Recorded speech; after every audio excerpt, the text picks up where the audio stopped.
Hello, in this video I want to have a we'll look at as above so below, the Pythagorean schools, the Platonic schools, and essentially the Hermetic philosophy and the recent origins. And so I won't be looking at the very ancient origins, but with a focus from the 1500s to the 1600s, and the reason for that is because of the documentation. So we can really begin to lock many things down for because of the records that have been left over, and how the quadrivium especially will connect through it. So music, geometry, astronomy, arithmetic, and how these blend together, and especially through weights and measures, which is a theme that is a favourite of mine, and I think it's important because, well, literally we can weigh it and we can measure it, and it gives some something to bite on,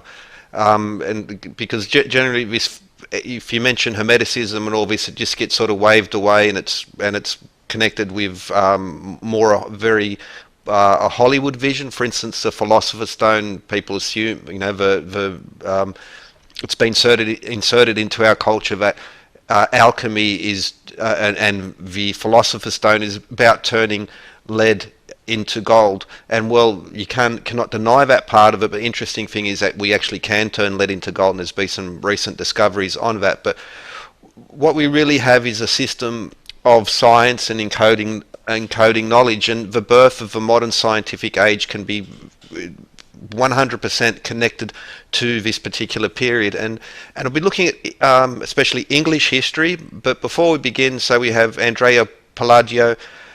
He's a very famous architect, and so at this time what we had was a rebirth of classical architecture. What by that I mean Greco-Roman architecture, but also Greco-Roman philosophy. For instance, the Greeks believed that they made beautiful sculptures, and they based it on what they deemed to be the perfect proportions of a man, like Protagoras. Man is the measure of all things. And so okay, so here's a picture of Palladio, and you can see as a comparison to Petra in Jordan, which has the same style, the Corinthian columns, and these themes and all the little details essentially was reintroduced in the 16th century or the 1500s by Palladio. But it was more than just copying the designs. It was also very strongly connected with the philosophy of older periods through the Corpus Hermetica and other such books. Euclid, writings on Plato and Pythagoras and others. We had this rebirth in a particular type of philosophy, essentially based on observing nature and ancient themes. And it's no coincidence that this happened just at the time when we had moving out of Renaissance towards the Enlightenment, and this an explosion of scientific knowledge. And so now we begin with Queen Elizabeth I, and she's very important because basically during her reign, immediately before and immediately after, but the really chunky bit of history being at the time of Queen Elizabeth I, we have many very important things happening, not just politically, but more on the philosophical and the scientific sense of it. Now, there's a bit out there, and so the Rosicrucian connections to Queen Elizabeth, or the Hermetic connections, the Neoplatonic connections to Queen Elizabeth directly, but to the people who moved in her circle and the dominant thinkers at the time, and the publications which essentially have set up our modern world. So our weights and measures, if you have to include the meter in there as well, for instance, we see the picture of Elizabeth with scepter and orb. This is something I've done on a previous video, but it's worth repeating over. What we have there is a representation of weights and measures. So the ruler holds the ruler, the rule or the rod, and the orb, one being a ruler, one being a measurement of weight. And now it's been a long-standing tradition that this that the king or the queen or the monarch, the ruler, defines what weights and measures are. It's one of the first things in regard to it, because it's so important to trade and to collecting taxes, for instance. It's hugely important, not something to be overlooked. And so whether we're weighing gold or measuring land, weighing grain, weighing pretty much any product, measuring, very important. But this, of course, is a basis of civilization and goes back to the very beginning of recorded civilization. For instance, here, the Egyptian Book of the Dead. And so we'll go through, or rehash a bit. Well, I've done a video on it, but just repeat some of those elements if you haven't seen it. And for instance, like now in the rituals, for instance, like Anubis weighing the heart against the feather to tell for lies, but also in the Book of the Dead, there are not just the spiritual aspect, but the very practical aspects of weights and measure are recorded in the. Now, for instance, 32 books of Hermes Trismegistus, and you see 42 being connected in here as well. But the really chunky part of spell 125 of the Book of the Dead is, I've not encroached on the fields, I've not added to the pan of the scales, I've not tampered with the plumb line, and these various references to being honest with your weights and measures, which is important in moral connections. So, for instance, the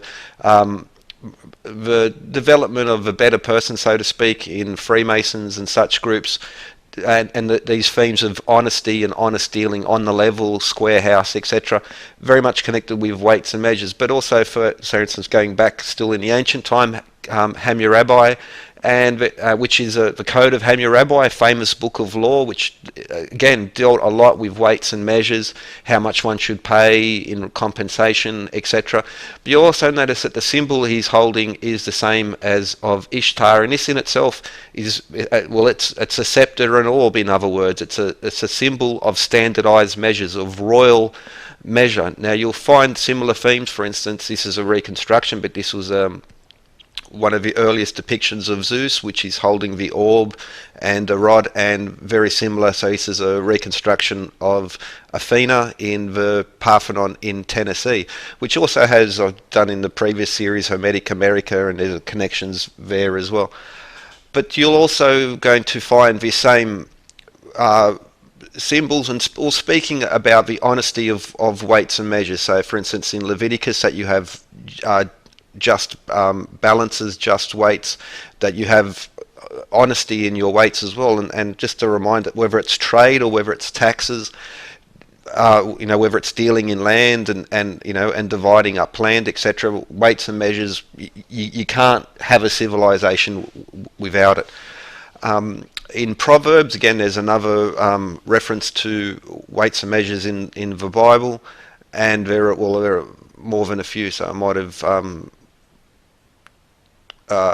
have doubled up on this one, but anyway, just so whether it's ancient Egypt, Babylon, Greece, and you'll also find in very many, like I remember hearing a few folk tales from Thailand and the Far East, where you have similar connections. Even the first emperor of China basically standardized architectural forms as well as weights and measures. It's really at the core of founding any civilization or empire, and this is why it's so important. So we come back to the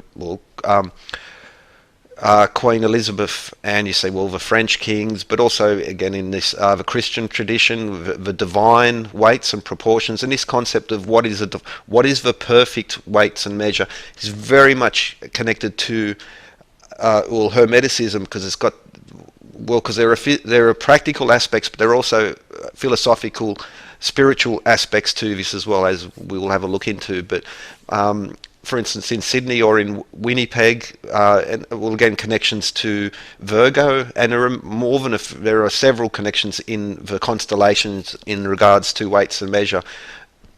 So whether it's from the gods or the divine power which emerges from what as used to be in monarchy, but again it's continued through. So one of the most important documents in the growth of nation states and democracy as we know now is the Magna Carta, and that once more was very strongly connected with weights and measures. For instance, the nobles wanted basically set standards to be made, and so that's why since the Magna Carta the king's weights have been stored at the exchequer, so you could go in, you could compare your weights to their, you wouldn't get taxed too much because there'd been some arbitrary change in weights and measures, but taxes, land, sides of roads, rent, market prices. So not just for the nobles, this was also very important for the people down the chain. And grains are a standard of weights and measures. So you put grains in a line. For instance, 3 grains is 1 inch, but also in the measurement of not just length but also weight. So for instance, the English florin brought in by Edward III, 1344, we see where 108 grains, which connects basically from the Greco-Roman scale. So this is ancient knowledge which has been brought back up. Also, under Queen Elizabeth, an important part was that she defined the mile as we understand it today. So 5,280 feet or 1760 yards. This was a Weights and Measures Act in Parliament, 1593. Earlier kings, such as I think it was Henry VIII, brought in that all gold and silver will be measured by the troy ounce, which is slightly different from the food ounce and or the apothecary's ounce. But 1760 yards. So through my previous videos now, I'm not going to go into the numbers in this one, but it's just worth reminding that how often these connect to the Great Pyramid and New Jerusalem especially, because the King James Bible is very important, because at that point it's where New Jerusalem, the dimensions are described in furlong, has apart from the older descriptions which are in stadia. But 5,280 feet, 528 sacred Jewish cubits is the base length of a pyramid. And so these standards, which again, especially since the Magna Carta, etc., have been put on prominent display, but this actually is a practice going back to Roman times, the golden milestone, and sacred temples would have sacred weights and measures so that anyone who come to do business in the market would not be, because if you got caught cheating your scale, especially in the market, you're in really big trouble. And 528, so rods and miles, but also how this will convert. So for instance, 33 pounds is 528 ounces. So this connection between weights and measures and these very important numbers is something which is very important, hugely important for not just the practical elements, but we'll see also in moving towards the broader strokes of Hermeticism. And here, for example, we see the New Jerusalem plus the weights and measures and the description of the earth and some beautiful arithmetic emerging from there. And even so, now we're talking, the 16th to the 17th century, these things were now known and published about. And so, but the important point, this is Queen Elizabeth, who was the company she kept? And there are, to begin with, 3 very important people: Edmund Gunter, John Dee, and Francis Drake. Now, Francis Drake and John Dee would be pretty famous, pretty popular, but Edmund Gunter is the really, really important one in there.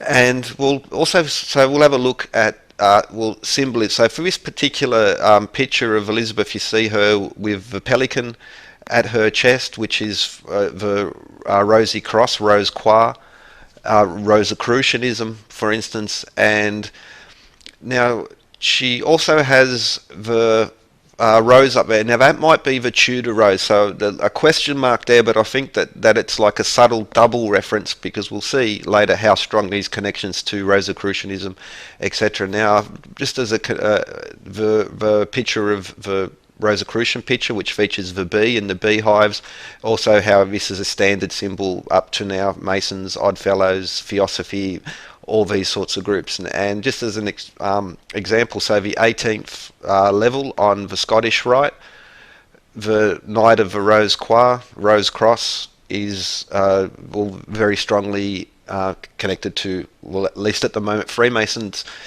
And you'll see it, for instance, on the coat of arms on the state of Louisiana over Catholic Cathedral, St. Peter's and Paul's here in Goulburn, Australia, or many other places, but also the Anzac Memorial, World War One Memorial, Sydney University. Again, we have this pelican symbolism, a symbolism of sacrifice, but there are also alchemical connections, and alchemy, as we'll look, all these people around her circle were alchemists, but also very strong in all sorts of, esoteric / occult, Freemasons again, and that whole sphere of it's very important. But going back to Rosicrucianism, so that particular Mason chart is relatively modern, and the first full Mason lodges as we understand them today still did not exist yet in the time of Queen Elizabeth, the Grand United. Now there were Mason lodges, but they were more for stone masons. It wasn't free and accepted masons as we know, which is the main group now. We're still very much into the guilds and the livery guilds, and so a mason was a mason, not just a member of in a social club sense, a member. Now, Queen Elizabeth, Edmund Gunter, John Dee, and Francis Drake. These are the now, Francis Bacon will also be included, but we'll look at him later because he wasn't really in her inner court. It was after that he emerged as an important person. But we'll begin with Francis Drake, who was a privateer, an important navigator. Now, one of the famous stories is that he was playing bowls when they saw the Spanish Armada approaching, and he said, no, let's finish the game first, because he wanted to draw them in even closer. And the Spanish Armada is very important because it's a turning point in history. It's where, we'll see in a moment, but basically where the Spanish Empire dominance ended, and the beginning of the English Empire and the English Navy. This is particularly important because with the growth of the English Empire, especially in the New World, the USA, Canada and Australia, that these systems of weights and measures will be transferred through. And well, again, they were actually not invented during this period, but we will see, they are very important, and that they were used in the design of street plans, architecture later on as well. But sticking with, before this has happened, we have to look at Francis Drake, and one of the famous things that he did was to circumnavigate the world. Now, Magellan had done it not too long before, and Francis Drake repeated that, but this is important because of, for one thing, mapping and trade routes and all these related concepts. But, there's quite a bit on Francis Drake and his connections to Rosicrucian schools and the wider context. Now, even the ones which diminish it still don't deny that there is a connection. So, but well, there is a Rosicrucian theme running surrounding Francis Drake, and so now here we see this Gunter, Dee, and Drake. Now, Francis Drake is relatively well known and famous still now, and so is John Dee, Dr. John Dee, and he's also very relevant to Hermeticism as well. Now, he was interested in Renaissance Neoplatonism, so the philosophy of Plato and the Neoplatonics especially. He was Hermeticist. There's no dispute about that, really. He was a geometrician, mathematician, astronomer, astrologer, and a diviner. So he was, well, we'll have a look at that in a moment. But already just within these descriptions of what he's involved in, what he's studying, we also, we already have three of the quadrivium now. Geometry, arithmetic, and astronomy. And by definition, he would be connected to music because all of these things blend together through the very sacred numbers, which is embedded in architecture across the world. Now, one of his famous Monas Hieroglyphica by John Dee, that was essentially his symbol, his signature. And well, if you're familiar with this is a connection of planetary symbols, also well, Mercury to begin with. And this same hieroglyph was used in the chemical wedding by Kristen Rosenkrantz. And it was also used by John Winthrop Jr., who was an alchemist and who travelled to the New World. Basically, this is the key of where it was introduced into the New World, so the English settlements in North America. And John Winthrop Jr. was also studied at the Inner Temple, and that's connected to Knights Templar and law, and it's one of these really famous old basically a livery guild building in London. Now, John Dee, in his early 20s, was invited to lecture on the geometry of Euclid in Paris. So he's into geometry. He's quite experienced, knowledgeable in the field. Also very famous for navigation, and these things, of course, will all blend together because through geometry, arithmetic, and astronomy, you get the basic fundamentals of the navigator's art. And well, he was also known to be an alchemist. Again, this is not something that's really disputed. It's maybe overlooked and not familiar with, but essentially he was a hermeticist by practice. He's ticking all the boxes here. But another particularly interesting thing, so John Dee and Edward Kelly were basically partners. And so we have a couple famous pictures, one of John Dee and Edward Kelly conjuring a spirit, and one where John Dee is on its own, because John Dee was very well known. Now, even the symbols in the background, we have a cross staff, and we also have the Roman surveyor's tool as well. But so he was an astrologer and a diviner, and he was into conjuring spirits and this type of thing. So there we see one of his famous pictures. Now you can see his talisman, which has multiple uses. Now for instance, okay, here we see a comparison of his talisman and the seal of God by John Dee, which includes the 7-pointed star as well as the 5-pointed star. The 5-pointed star, it's possible to construct with a compass and straight edge. The 7-pointed star is a bit of an enigma. But John Dee and Edward Kelly are basically the fathers of Enochian magic, and again, it was a rebirth from Corpus Hermetica and older traditions which come through Greece and through the Moors and through other parts. And Enochian magic was Frater Akkad and Aleister Crowley, for instance, rebirthed it once more in their own peculiar way. By that I mean that Aleister Crowley and Charles Stansfield Jones were not metricians, geometricians, and all these things which John Dee and Edmund Gunter and to an extent Francis Drake were.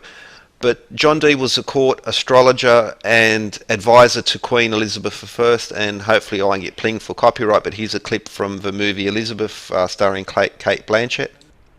I can't show the clip previous in the episode, it was copyright strike, but the movie Elizabeth starring Kate Blanchett, and there is a scene where she goes to visit John Dee, the court astrologer, to plan out key events in her reign. So John Dee had some influence in the court of Queen Elizabeth I, but now I'm going to do a detour and we have a look at the London Stone, which is a bit of a mystery, and it's being carried on, and there's more than a few suggestions about connections to John Dee, not that John Dee created the London Stone, but that was important to him. And why it's important is, well, for instance, the Golden Milestone in Rome, the point from which all Roman roads have been measured, or are measured from, so it's like a 0 point. And we have similar themes, so both in the Roman but the Greek world, the concept of the Herm stone, as in Hermes, and that this is to mark out sacred precincts. Well, there's a dispute on exactly how old the London Stone is, but going back to Roman times, this concept, and earlier than Roman times, is the concept of what we sent. You might call it a magical stone, the point from which all things are measured, and survey, town planning, even military camps, so forth. Again, hugely important in the Roman times. So survey, again, which connects to navigation and all these other points. But so John Dee, undeniably Hermetic. Francis Drake, strong connections with Rosicrucian. But now the lesser known of these figures, and probably the more important in the wider scale, in my belief, is Edmund Gunter. Just like John Dee, he's a polymath, so he's an astronomer, mathematician, geometer, also a clergyman. Now, he, I will say, introduced the Gunter's chain, or the surveyor's chain, which is 66 feet long or 100 links. Now, we already showed, so the foot and the yard weights and measures are pretty much, as we know them now, were pretty much locked, written in stone, so to speak, in the time of Elizabeth. And he was commissioned under Queen Elizabeth I to create the chain. Now, why? Now, well, again, measuring roads, measuring land, which in its would measure taxes and all these things which are connected to it. Crucial business in running the country or an empire as well. But with so many of these things, the Hermeticist is about encoding levels. So on a more practical tools have a much deeper meaning. Now, another important invention, or at least publication by Edmund Gunter, because the chain predates Gunter, and I'll look at that in maybe future videos, by thousands of years.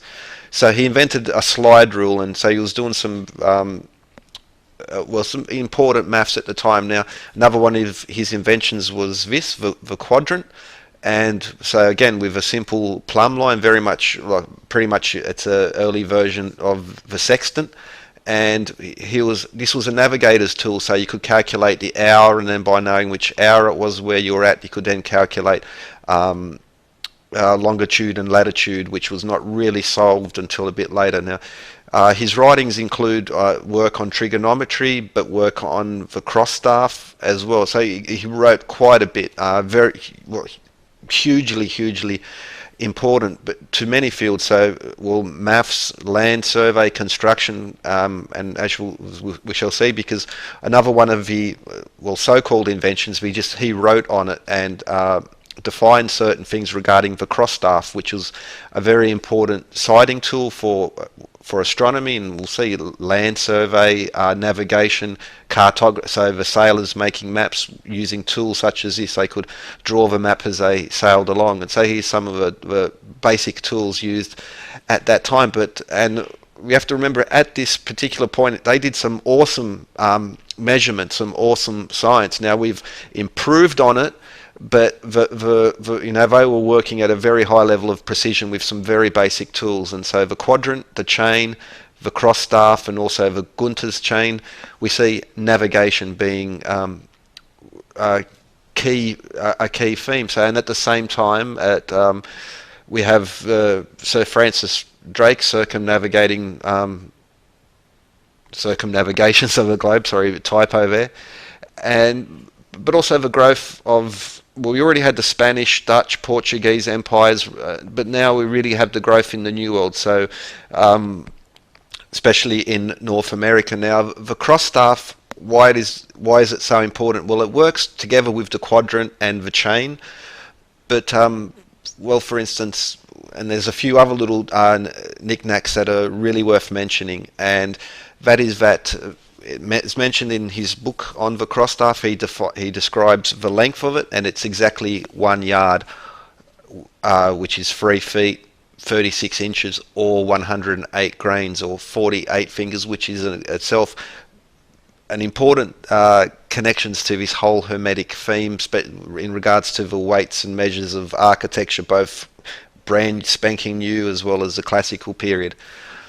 So, but what else? There's quite a bit in regards to this cross staff. So we see his the second book, and his trigonometry. So he's able to work out angles and then lengths and these type of things, which is very important because, again, his invention, the chain, which was used to measure land, but it was an important tool of defining even for the map makers as they were sailing. But we can see in that diagram. So one of the first figure, he's measuring the height of towers. So that's one of the aspects of it. Now, once you've worked out the height of your tower, you can now measure land using the chain. And so we see the two figures there in the center, and we can even see the lines drawn. So they're measuring land, and they're using that because they have a reference point, the tower. They know the height of the tower, and then they can, as the angle changes, are able to do geodesic measurements, earth-based measurements as well. We'll get to geodetic because geometry, earth, metry, measure, geometry, earth, measure. But the cross staff is also important for astronomical measurements. You might notice that he's citing the moon and the star, which is a connection to the sidereal month, 27.3 days. During Gunter's time, now he's not accredited with the discovery, but he did notice that the compass needle is basically moving. So he understood, he was studying magnetism as well, and basically the shifting of true north as opposed to magnetic north. And again, with the quadrant, he's studying time because we're calculating the hour, and then from the hour we're trying to work out longitude and latitude. So this is before the marine chronometer. Now also, so at that time we have the cross staff, but we're also using Gunter's scale, so this early version of a slide rule, to also do certain calculations and to make these calculations easier. A marine chronometer, basically a clock. We're able to work out longitude and latitude, no problems, but up to then longitude had always been a problem. How far east or west? How far north and south you are is pretty easy to calculate. How far east or west is more of a difficult thing.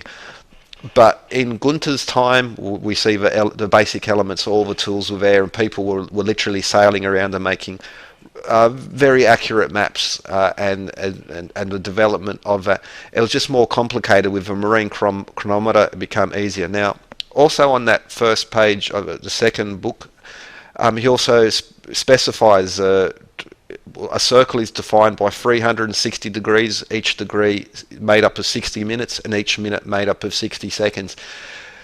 When did the 360 degree compass divided like this? Well, arguments will go either way, but I'm using this particular period in history because what we do is we have a whole bunch of things that are locked down. This is the modern scientific period entirely. All the core elements are here, and they're at this particular time in history, and so important again because we're going to see the transfer of this information through the dominance of the English Empire. But also going back a few centuries earlier than that, because what had already been brought in, the florin of 108 grains, and there we can, in the lower left corner, we see the Greco-Roman scales and how they convert to English grain. So 108, 54, 72, 144, 432. These are all the harmonic numbers, the beautiful numbers, the ones which I just go on ad infinitum in regards to architecture, both modern and going back to the ancient period. Also worth noting that the 360 degrees compass is 21,600 minutes. That's exactly the number of nautical miles, because that's the definition of a nautical mile is 1 minute of 360 degrees around the globe. And the Roman, which became the Italian mile, is, well, it is a nautical mile. So again, just the history in regards to these things is pretty piss poor, I must say, because it's down there in the records. I'm not making these things up. You can use these as keywords. You'll find it back now.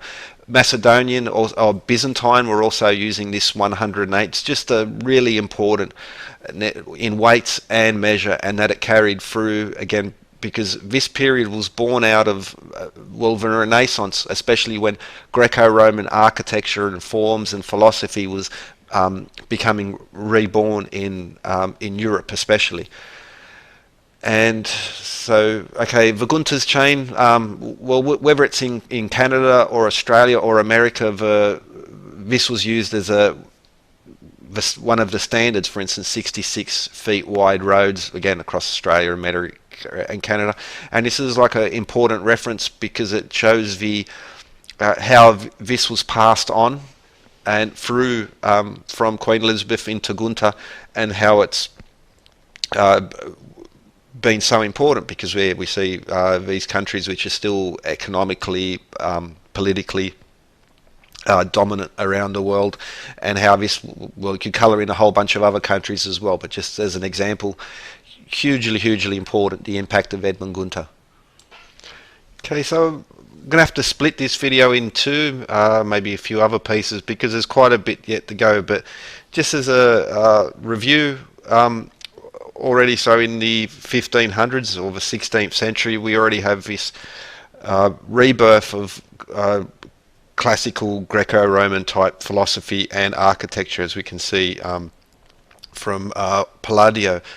And this is happening across Europe because especially in the Renaissance, what we had was a lot of people going to Greece, Rome, Egypt, the Middle East, India, and studying, measuring temples and bringing information back. So it wasn't just about trade goods, it was also a trade of knowledge and information, and it was like a perfect storm of events in Europe to see it really blossom, and especially around the period of Queen Elizabeth I. Now there are a few other interesting characters, Albrecht Dürer, a little bit not shortly after Isaac Newton, but Francis Drake. So Ferdinand Magellan was the first to, at least in recorded history, to circumnavigate the Earth, and Francis Drake was second. And it's so important to the growth of the English Empire, and well, trade, but also the movement of knowledge. When people move, they'll trade goods and they'll trade information. And one of Edmund Gunter's very important connections to Francis Drake because of navigation, and also John Dee being very interested in this same field because it connects to geometry, it connects to arithmetic, and it connects to astronomy. You can't do any of these things separately without bumping on the other one. And also the clock and the compass, and by the quadrant, which was used to measure time, and by measuring time you could measure how far east and west you were of a certain point because of the time differentials, and with a Gunter scale you could calculate these types of things. You could also, by using sighting tools like the cross staff, and angles, we would measure the coastline by chains, which is why Australia, Canada, America, why 66 feet is so important. It's essentially a standard for land, for blocks, and for street widths, road. It's all in there, and weights and measures.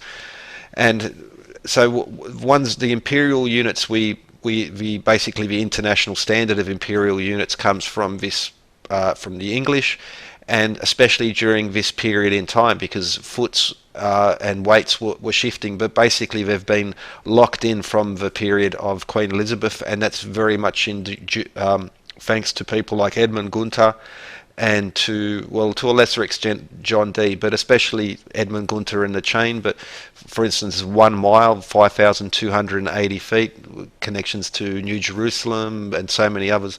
Now, someone I haven't mentioned and I'll bring up in future episodes is Francis Bacon, because especially in connection to the King James Bible and the description of the Holy City, New Jerusalem, and how it changes from stadia to furlong. And at this point in time, John Dee, Edmund Gunter, etc., the furlong is a furlong as we know it now. You only really hear about it in horse racing, but 1 furlong is 10 chain. 10 Gunter's chain is 1 furlong. And just a review, so we had one of John Dee's quotes, and here's another one. So explaining again his symbol, the Monas Hieroglyphica, and how it's a representation of the Earth, the Sun, and the Moon, as well as the planets in their respective paths. And it's essentially an amalgam of multiple astronomical planetary symbols, but Hermes, or the Mercury symbol, being one amongst them. So pretty much the end of this video. I always think I'm going to start small, but it's even being very brief, it's quite a large topic, and there's a lot of information in regards to published information, not sourced from blogs or hearsay or that type of stuff. So even if you just use these as keywords and follow it through, even for instance with John Dee and Gunter, Wikipedia is a great place to start, but go down to their sources and then go a little bit deeper. But just for the surface level, or even to have a look there. But anyway, with that, hope you enjoyed this. There'll be more to come, and have a good one.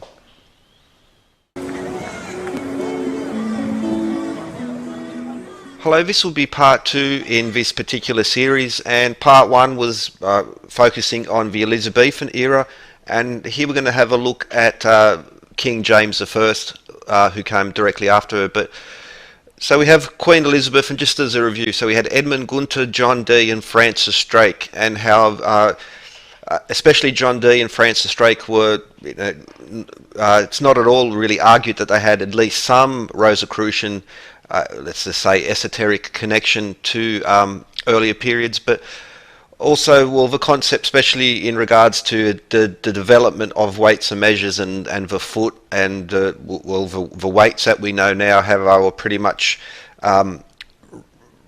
written in stone by this particular time. So you have all these different variations before, but in the Elizabethan period we really have it locked down. And we also have especially tools of navigation, measuring distance, so whether it's measuring land from sea, from the ship, so to make maps, all these types of things, and how these all connect into one another. But at this particular point in time, with the Queen Elizabeth I, we really have it nailed down to the ground at this point. And so the really important figure, I believe, in this period, and the least known of those in the sphere around Queen Elizabeth I, was Edmund Gunter, and especially for his development of certain tools, but especially the Gunter's chain, or the surveyor's chain. So if you live in Australia, Canada or America, New Zealand, you might not have heard of the surveyor's chain or Gunter's chain, but probably if you measure the width of your street or the size of your blocks, or even the blocks of land, or the street blocks themselves, you'll find that it's measured in chain, and it's a repeated theme that in previous episodes, previous series of shown that's been repeated across the world up until the modern time. Now we want to have a look at Sir Francis Bacon, because he was not high up in Queen Elizabeth's court, but with her death we really saw the importance of him as an individual really on the rise. And so he might have been on the periphery during Queen Elizabeth's time, but he was basically a contemporary of John Dee, Francis Drake and Edmund Gunter. And one of them quotes, "There are two ways of spreading light, to be the candle or the mirror that reflects it." And this is an important part, because not only does he have connections to Rosicrucianism, but he's also very important in the development of modern science. We'll have a look at that soon. But so 1603, Queen Elizabeth died, and King James I became the king. Now, he was King James IV of Scotland, but King James I of England, so I'm just going to refer to him as King James I. But again, just to repeat it, so in the first episode I mentioned the importance of scepter and orb and how that connects, and so we see Queen Elizabeth with scepter and orb, and now King James I, and this being from ancient times an important symbol, because the king or the queen is the only one with the power to decide the weights and measures of the realm. So what's a foot, what's a pound, all these types of things. And it's not just in regards to local trade, it's to do with tax. It's basically the language and custom make a culture, but weights and measures makes a civilization or an empire. And so the importance of this cannot be underestimated. And so through primarily Queen Elizabeth I, we see the imperial system of measures as we know now, but there are some important developments around that period of King James I, especially in connection to King James, the King James Bible. So under King James I, Sir Francis Bacon, as you will be called, his position within the royal court rose, and he became much more important. But he's a few sort of good quotes in regards to Sir Francis Bacon. Truth will sooner come out of error than confusion, and it has got to do with his philosophy and especially his contribution to the modern sciences, and we'll look at that shortly. The divisions of science are not like different lines that meet in one angle, but rather like branches of trees that join in one trunk, which is a good indicator as regards to the quadrivium, how these things all fold together. They're not separate lines, but the Hermetic philosophy, as above, so below, and the seven liberal arts, especially the quadrivium, that they all merge together, that they have a common source, and that they're all joined together. And this is a very important point throughout the videos I make, and especially in regards to Francis Bacon. Now, on one of his works, we see again the rose, which is essentially the symbol of Rosicrucianism, the rosy cross, the rose croix, and we'll see some other emblems and connections to there. But so of the modern Rosicrucians, now I forget the name of the city in England, but they have one of their lodges there. It's even called the Sir Francis, Francis Bacon Lodge. He's just like with John Dee or Francis Drake, the influence of Rosicrucian in their life and in their sphere might be debated, but just like Francis Bacon, it cannot be disputed that it was part of their makeup. And here are some title pages basically from some of the works connected with by or written for posthumously for Francis Bacon, and we're going to see the same symbols which will later emerge in Freemason tracing boards, Oddfellows, and these type of groups. But the sun and the moon being important. Now we also have the earth there, and even the triangle there on the bottom of the two pillars, and the obelisks, which also serve as sundials. Here we see another one, and this is relevant because we see the quadrant, which is used for navigation and for basically working out what the time is, so you can work out your longitude, and also the astrolabe, which is another important tool in regards to how it connects to time and navigation, and these very important points because we're in the age of navigation, and we're entering the colonial. The Earth is being mapped, and we have a massive, quick growth in all sciences connected to trade, shipping, map making, these types of things. Another piece written posthumously, I believe this one was, but again the twin pillars, the canthus leaves you might notice on the columns, but tetragrammaton, which is an important Kabbalist theme, and again one that's repeated in Freemason tracing boards and so forth. Interesting thing in regards to Francis Bacon is also that some believe that he was the author of some, or if not most, or maybe not all of the works attributed to William Shakespeare. But the really important thing about Sir Francis Bacon, he was one of the fathers of empiricism, or the scientific method, observation, experimentation, and being able to test a certain theory. So the scientific theory, empiricism, which is weights and measures, and about how through observation, through measuring and weighing things and taking observations, we can establish patterns, and that these patterns will form a theory, which will therefore predict the future, which is a difference between a conjecture and a theory. A theory is something which will work very well to predict things. Now, empiricism emerged out of rationalism. Rationalism was more about using logic and reason, as where empiricism was more, well, no, let's measure it, let's make repeated measurements over time and see how this works out. Now, empiricism and rationalism are just two schools of philosophy, but all schools of philosophy basically share one thing, in that they're searching for truth. I just want to say that postmodernism is awesome, it's great, it's perfect, beyond criticism.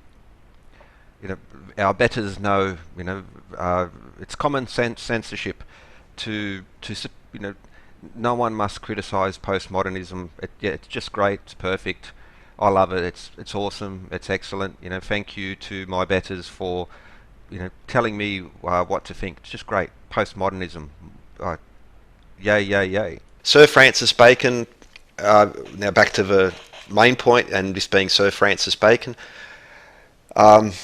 Empiricism and this development. So pretty much is, one of the founders of modern science as we know, and that's why you can literally trace this period in history, the Elizabethan and then King James I, and you see this explosion in knowledge gathering, and especially in the last few last 4 or 5 centuries, it's just been a massive growth in knowledge and understanding, as opposed to pretty much any other period in history that we know of, at least. But so Queen Elizabeth I, she died 1603. King James I of England was coronated, and Sir Francis Bacon now saw his rise of influence within the royal court as well.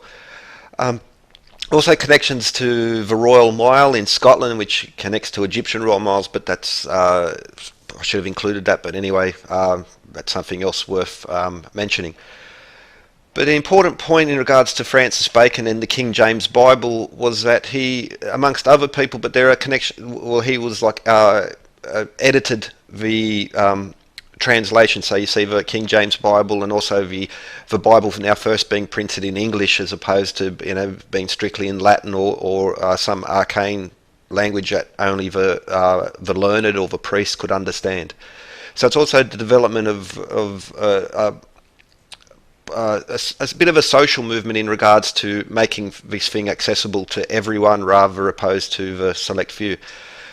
First page, one of the early depictions, the earliest Bibles there, you see now the Tetragrammaton. Again, this will be repeated constantly, and that there's a seal from the University of Columbia in New York.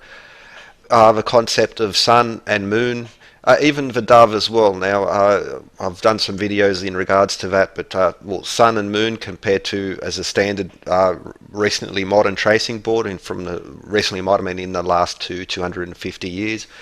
The lamb being another one, and so Freemason Oddfellow symbols is a part Greco-Roman, but they're also very much extracted from biblical symbolism. Another one that I featured in the previous episode was the pelican feeding her young, and again this being a very Masonic symbol, and also the horned Moses. Now you will find it elsewhere, but there is a strong connection that this depiction of Moses is almost always the horned Moses in regards to when it's depicted in again Oddfellows, Freemasons, Rosicrucians, and these particular type of groups. Now the next important connection to Sir Francis Bacon, King James I, the King James Bible, is through New Jerusalem or the Holy City. This is a theme that through previous videos in regards to modern architecture, but also the great cathedrals and even older temples, is a recurring one, especially through weights and especially through measurements. Now even the description of the preserver of life, or Ark of Utnapishtim, from the Epic of Gilgamesh, Sumerian times, by the measures, by the weights, by the volumes, it all ties in together. Now I'll try to remember to put the links in the description to this, because especially stories regarding the Great Flood and how they connect to New Jerusalem, I think, is very profound. But we have the King James Bible, by King James, and Sir Francis Bacon being one of those involved in the translating and at least the editing. Exactly who did what's a little bit iffy, but the Masonic Bible are basically King James versions of the Bible, and they themselves they'll encode this knowledge, and I'll show you what I mean by that. So especially in regards to New Jerusalem. Now your standard, like the international standard, I think it's called, will describe the walls of New Jerusalem, the height, the length, and the depth of New Jerusalem is 12,000 stadia. But in the King James version of the Bible, they describe it as 12,000 furlongs. Now that's very important, because only a short time before, Edmund Gunter had invented the Gunter's chain of 66 feet, and 660 feet is 1 furlong. So 10 Gunter's chain is 1 furlong. And so now we have, unlike the stadia, which is a bit iffy, we now have a solid to the millimeter measurement. Furlongs have fallen out of use, but one of the few places you'll still hear it talked about is in horse racing. So if you've ever heard of horses at furlong, that's what it is. It's 10 Gunter's chain, or 660 feet. So we have the older versions of the Bible describing stadia, this older Greco-Roman measure, stadia as in stadium. But now we have New Jerusalem King James Version, and well, they're very specific in regards to the measure, 12,000 furlongs. Now, even the description of the walls as being 144 cubits or 216 feet, very important. But if New Jerusalem was literally a city, it would be, you know, out in space. It's 1,500 miles, 12,000 furlongs, so it's 1,500 miles high. So they're not literally describing a city; they're describing something else. And for this, we need to revisit part one, quick look at Queen Elizabeth I and the definition of the mile, 5,280 feet or 1,760 yards. Now, the interesting thing is, if you go into your conversion tool and you type in 12,000 furlong or 792 and 40 feet, you'll get exactly 2414016 meters. It's a perfect conversion point between the imperial and the meters. Now, you might think this is of the strictly modern meter that we're using now, which is a very important point because there have been slight variations in the meter. But a 1 meter long pendulum swung between 30 degrees will give you a 1 second pendulum. That's literally the definition of the second is the meter. But also that 30 degrees of that arc is pi over 6 radian, or pi over 6 meters, which is exactly 1 Egyptian royal cubit, which is another very important connection into the antiquity, the history of where the meter emerged. Now, what is New Jerusalem? Well, it's not literally a city because it would be out in space. It would set probably the Earth off its wobble. What it is it's like the Salamis stone, or as we'll see in a moment, the capstone found at the Red Pyramid in Egypt. It's a conversion tool. It's at a point where several systems of measure converge on not just whole numbers but beautiful whole numbers. So 792, 528. Even for Ionic and Doric at 33 and 99. Multiple sets of measures at beautiful points which form harmonic points, sun, earth, moon, stars, all these types of things. So just by chance, let's just call it just by chance, 12,000 furlong just happens to be exactly to the micromillimeter a definition of a meter. Now, most history will point the meter to 1791 and this definition based off the Earth. Other people, Metabunk hacks as well, for instance, will sort of point to 1899 and the meter prototype. They don't really understand where the meter originated, and they tend to be the people which are very vitriolic towards any imperial system of measure, because 1640, right in this period of Francis Bacon, and we'll see Robert Flood, he defined a meter. How do you define a meter? Well, it's a pendulum of 0.994 meters. Now, he defined it at a certain point north of the equator. As you move north or south from the equator, the pendulum shifts slightly, and so the definition of a meter, or the second, or the Royal Egyptian cubit, will also depend on where you are. But was this in 1640? Well, no, because he defined it in 1640. The royal foot, I'm just in brackets to medieval royal foot, not to confuse it with others, was known to the cathedral builders. For instance, Notre Dame Cathedral is built around the royal foot. 30 and 60, which is a reflection of the description of the King Solomon's temple. But also Beauvais Cathedral, 144 medieval royal foot. Well, New Jerusalem, 144 is one of the key numbers. You'll find it throughout the Bible as well, but how 144 connects to New Jerusalem is undoubtable. It's a very important connection. Now, speaking of navigation, well, the Greenwich Meridian. Where is Greenwich? North of the equator. Well, it's exactly the point where the French meter is exactly 86,400 seconds swing, because as you move north or south it changes. But was it from the great cathedrals? Well, it's actually earlier, because we see the Aegina foot in ancient Greece and the Mohenjo-Daro or the Indus foot from like fucking 4,500 years ago. Also has this in there, sorry for the French. But I think these are very important. Now, it's not just in ancient Greece, it's not just in the Indus, but we also will see it in ancient Egypt. Now, this might be described, firstly, the capstone here has been defiled since then. The original one has the meter encoded in it, and pi over 2 meters, which is a direct connection to the Egyptian royal cubit, and the 1 meter pendulum being pi over 6 meters. And so there you see, so that the area defined, that portion of arc, is not only pi over 6 radian, which is another way of measuring degrees, it's also pi over 6 meters, which is exactly 1 Egyptian royal cubit as defined by the Great Pyramid, 86,400 seconds per day. Now here's the interesting part. Not only does the Great Pyramid encode the size of the Earth and the Moon, but also encodes the proportions of the Earth itself at the ratio of 86,400. You look at it from the corner. It's a three-dimensional object. I disagree with the other two-dimensional based around 43,200.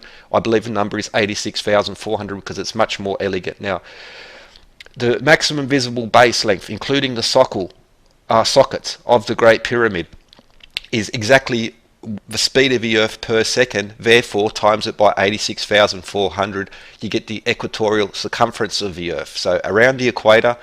Now, but the thing is, the Earth is spheroid. It's not a perfect sphere. It's a bit flattened at the top. It's like a spinning ball. If you've seen it in slow motion, it sort of, it expands out at the in the middle.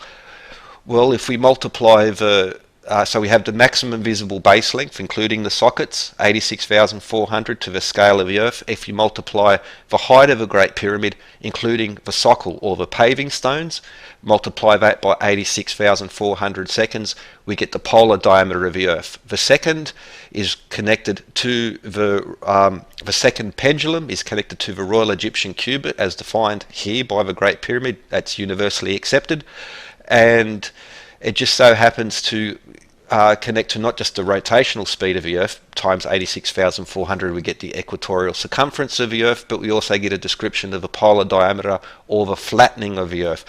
Now, this slight flattening is very important to navigators. This is another point. Well, for navigation, this is essential because as we get further away from the equator, the calculations change, and being able to do these is, well, very, very important, and not just for the pure science of it. To understand these things, it really can be a matter of life or death. If you can if you're making improper calculations when navigating, well, you're in really big trouble. So this is why it's so important. It's connected to the meter, to the cubit, to the Great Pyramid, size of the Earth, proportions of the Earth to the Moon as well. So dimensions of the Great Pyramid. The stadia is 1 furlong essentially, but there are different versions of it. So, but we know with the King James Bible and with the work of Francis Bacon and others of the time that it's been defined as 12,000 furlong. We know exactly what a furlong is because Gunter's chain, only a short few decades before, that become an accepted, well, that become the measure, and 66 feet or 660 feet is 1 furlong now. So therefore 12,000 furlong is 120,000 chain. But that's interesting also because it converts to 5,280,000, 5 to 8 cubits, or 792,000 feet. But the Great Pyramid, the base of the Great Pyramid is 440 royal cubits, as we get from the pendulum and the meter and the purport, but that converts in the sacred Jewish cubits 6/5 ratio, and so we get 528 once more. Again, all these things will, cross-fertilize and come back to and bleed into one another. And of course, we jump back a few short years to the 1593, where basically the mile that we know of now was set 5,280 feet, 1760 yards.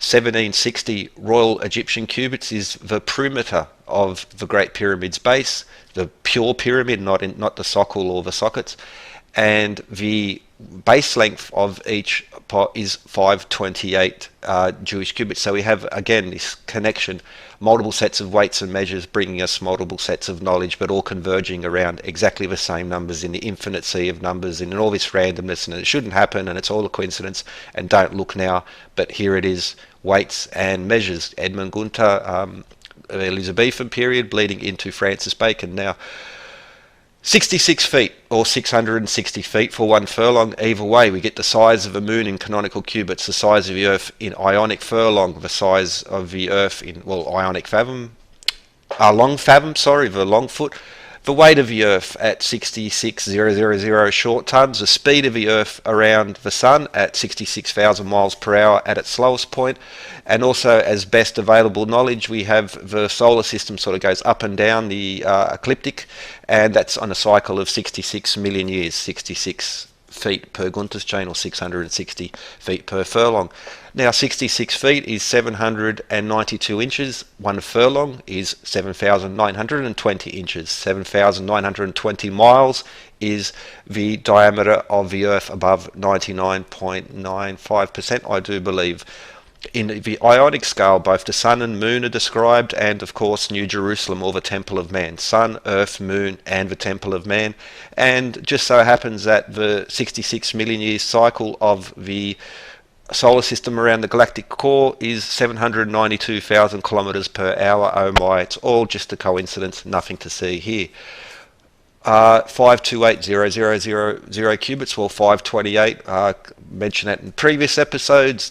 Beautiful number, especially in regards to weights and measures, and also a description of the Earth itself once more. So we're seeing the Temple of Man, music, arithmetic, weights and measures, all coming around the same point. And so for instance, the 5,280 feet per mile, 528 being a description of the Great Pyramid, as well as of course being a description of the base length or height or depth of New Jerusalem. So what we have here is an extraordinary symphony of beautiful coincidence all coming together, and as the standard version will go, well, it's not even the standard version, because they don't have a version in regards to this. They will not discuss this, because basically it will destroy the paradigm, the worldview that they have. Once upon a time, the Inquisition used to rule, but now we have pretty much the same thing, unfortunately, where we have assumption. You make an ass out of you and me, and that's what's happened. But through centuries, millennia old systems of weights and measures, with millennia old legends such as New Jerusalem, which now it's been converted into furlong. So what is a stadia? Stadia is a difficult one because there are multiple versions and multiple periods, but at least with this particular period of Hermetic history, the Elizabethan and immediately post-Elizabethan King James I, King James Bible period, we see how we can, which is the period of the growth of navigation and so forth. Well, all these things just come together at just the right point, and all these people are Rosicrucians and this type of theme. Now, New Jerusalem as well, so 1728, 144, and again, it's how these particular sets of numbers are so important. They're so repeated.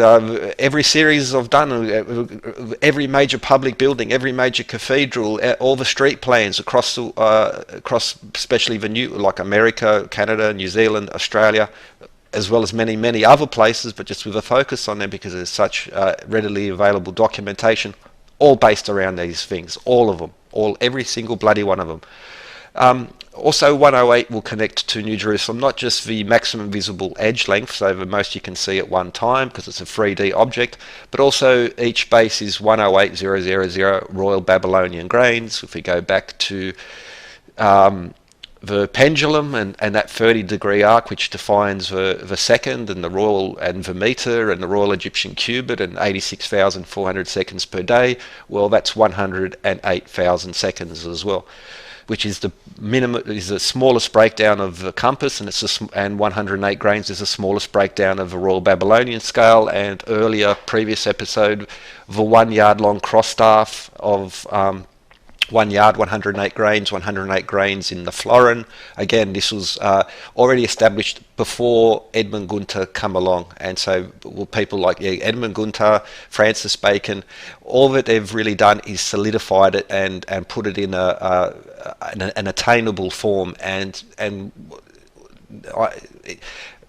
modern scientific world is purely built off the Hermetic and the occult.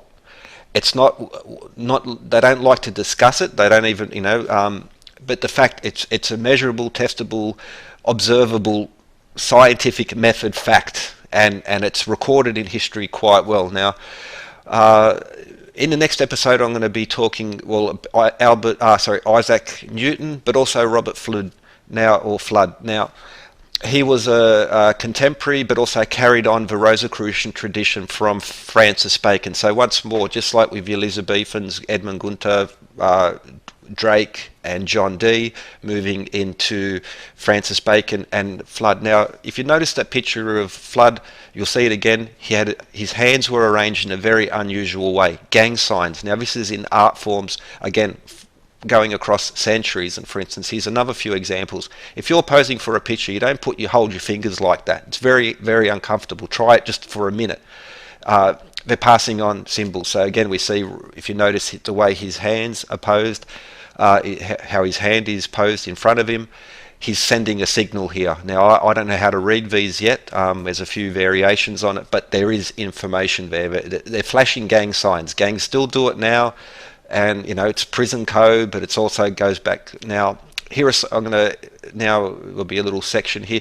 These are all artworks of Robert Flood, or connected to him, or in his work. So, and if you'll notice, you're going to see repeated themes continually throughout there. Now, alchemy, Hermeticism is buried in alchemy, and as in the next episode, as we look a bit more at Robert Flood and Isaac Newton, we're going to see alchemy and these geometric connections. But a very interesting, what sets Robert Flood apart is his work, especially in regards to music. So he's definitely engaged in alchemy, or the wider schools of Hermeticism. Now, alchemy is what chemistry was before the Royal Society. So shortly after this, the formation of a Royal Society, chemistry was separated from alchemy, but they're the same thing. All the alchemist tools, the processes they use, tincture, putrefaction, all these things it's chemistry. It's now, but the difference is with the Hermetic principle is that no one school is separate from the other. They all bleed into one another. I love this one because he's using the block and tackle. One man is lifting a huge amount of weight, mechanical advantage, well known 2,000 years at least before him. Now, astronomy, geometry, arithmetic, and music, these are at the core of this, but these are also blended with a wider philosophy. So the standard education scheme now, you go to maths, then you go to chemistry, then you go to your language classes, whatever, including phys ed. Well, in the Hermetic school, none of these were separate from one another. Music was chemistry, or alchemy. Astronomy was music, astronomy was arithmetic was geometry, and astronomy is geometry, and so forth. And they're also blended through, philosophy and these sorts of concepts. You might notice the tetragrammaton on this picture here at the top, but this is one of the beauties of it and the importance of it, and why when the Hermetic schools really flourished, we saw an explosion of knowledge and development and civilization and all these things that we take for granted now, weights and measures, for instance. I featured previous video, again you might notice the tetragrammaton and the chained monkey. I did a video in regards to this and Hermetic philosophy and these principles about not only of truth, but of a harmonic truth, of a unified truth. So just like weights and measures at unity points where they encode systems of knowledge, these are also connected to moral learning and legends, which just blend in so well. So even if you're bad at music, you might be good at astronomy, therefore you'll be good at music and good at arithmetic and good at geometry and all these things. That's the power of it. And now there's quite a bit of, this system has been intentionally removed and intentionally suppressed. There's quite a bit of literature, especially, the skull and bones are one of the core. But anyway, so drawing right on the end of this episode, Robert Flood, or Flood, maybe the pronunciation, and Isaac Newton will be the, again, continuing on, literally a overlap between certain people and certain a certain period, and leading to this Hermetic knowledge. And Isaac Newton was a Hermeticist as well. And again, I've done a video. I'll try to put that in the description. So with that, I hope you enjoyed this episode. I hope it maybe provoked a thought, or provoked, put something together for you that you might not have known, or encourage you to have a look into these things, whether in the to deny, to say you don't believe or you do believe. Well, it's not a matter of belief; it's a matter of weights and measures. As above, so below. These systems are at their core scientific, and that does not make them any less magical. Let's say that actually makes them more, because they're built on the systems of nature, such as the golden ratio, defining sunflowers, and all these lovely, beautiful things that connect. And so, with that, hope you enjoyed and have a good one.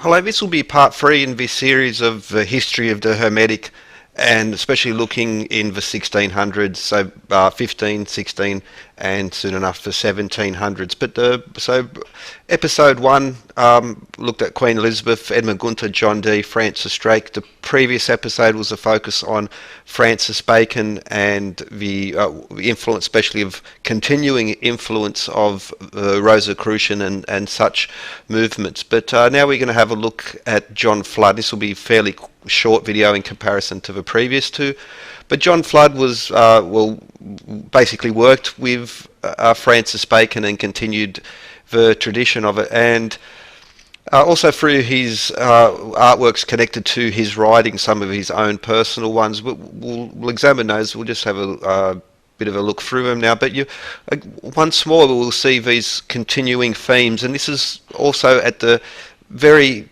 interesting, very chunky bit of history where modern imperial systems of weights and measures, many scientific important discoveries that still resonate, that are still so important at this time, the rise of empiricism through Sir Francis Bacon. And I think it's worth mentioning that empiricism is distinct from materialism. Although empiricists through weights and measure are using, are dealing with the material world in that way, it is somewhat different from materialism, because, well, you look at even the empiricists and their notions on the way things happen and their basic philosophy, even though they're dealing with materialist, in the sense like the physical, measurable things, they're not strictly materialists in the way that that's how they view. That's not their worldview. That they actually retain quite a bit of spirituality, if you want to put it that way. But they're also very hermetic in that, unlike one of the defining things of modern materialism is, amongst other things, you can see it in the education system, especially, is that things are not connected. So chemistry, you need maths to do chemistry, but they're not connected. You need physics to do other branches of study, but that they're sort of like loosely connected, but they don't have a unifying point. And that's one of the important, very different things about the Hermetic philosophy, is this concept of harmony, of unity, that things are connected. For instance, you can't be a Hermeticist and an alchemist and not be into astronomy, into arithmetic, into geometry, into music. And but here, like the Tree of Life from Robert Flood, and you might even notice the tetragrammaton symbols and some others in there. But so Robert Flood, 1574 to 1637. So he was writing that interesting point. Now, like one picture here, now I've on the right-hand side I've enlarged it. So we see again now the monkey. He's even pointing to a book. You'll notice a sundial, many other, the cross staff, the globe, astronomical measurements. So we see once more like architecture and systems of measurement, especially, and how they connect, and they're connected to spiritual aspects of it as well. And so another recurring theme, and we'll see a variation later. We have the tetragrammaton in Kabbalist tradition, that's the name of God. And once more we see very famous picture, again I've enlarged it so you can again see, notice the chained monkey on underneath, and the tetragrammaton. Here's another one, and again the top triangle, you'll see the tetragrammaton and some indications that will of the motion of planets. But again, this is interesting because it fits the vesica, which is one of the constant underlying themes, basically the fundamental unit of geometry in regards to Hermeticism. You cannot, unless you got a handle on the vesica, I don't think you can have a handle on any of the wider aspects in regards to this, because especially with the numbers. So here you will see the numbers arriving, and these being sun, earth, moon, stars, geometry, music, arithmetic numbers in there as well.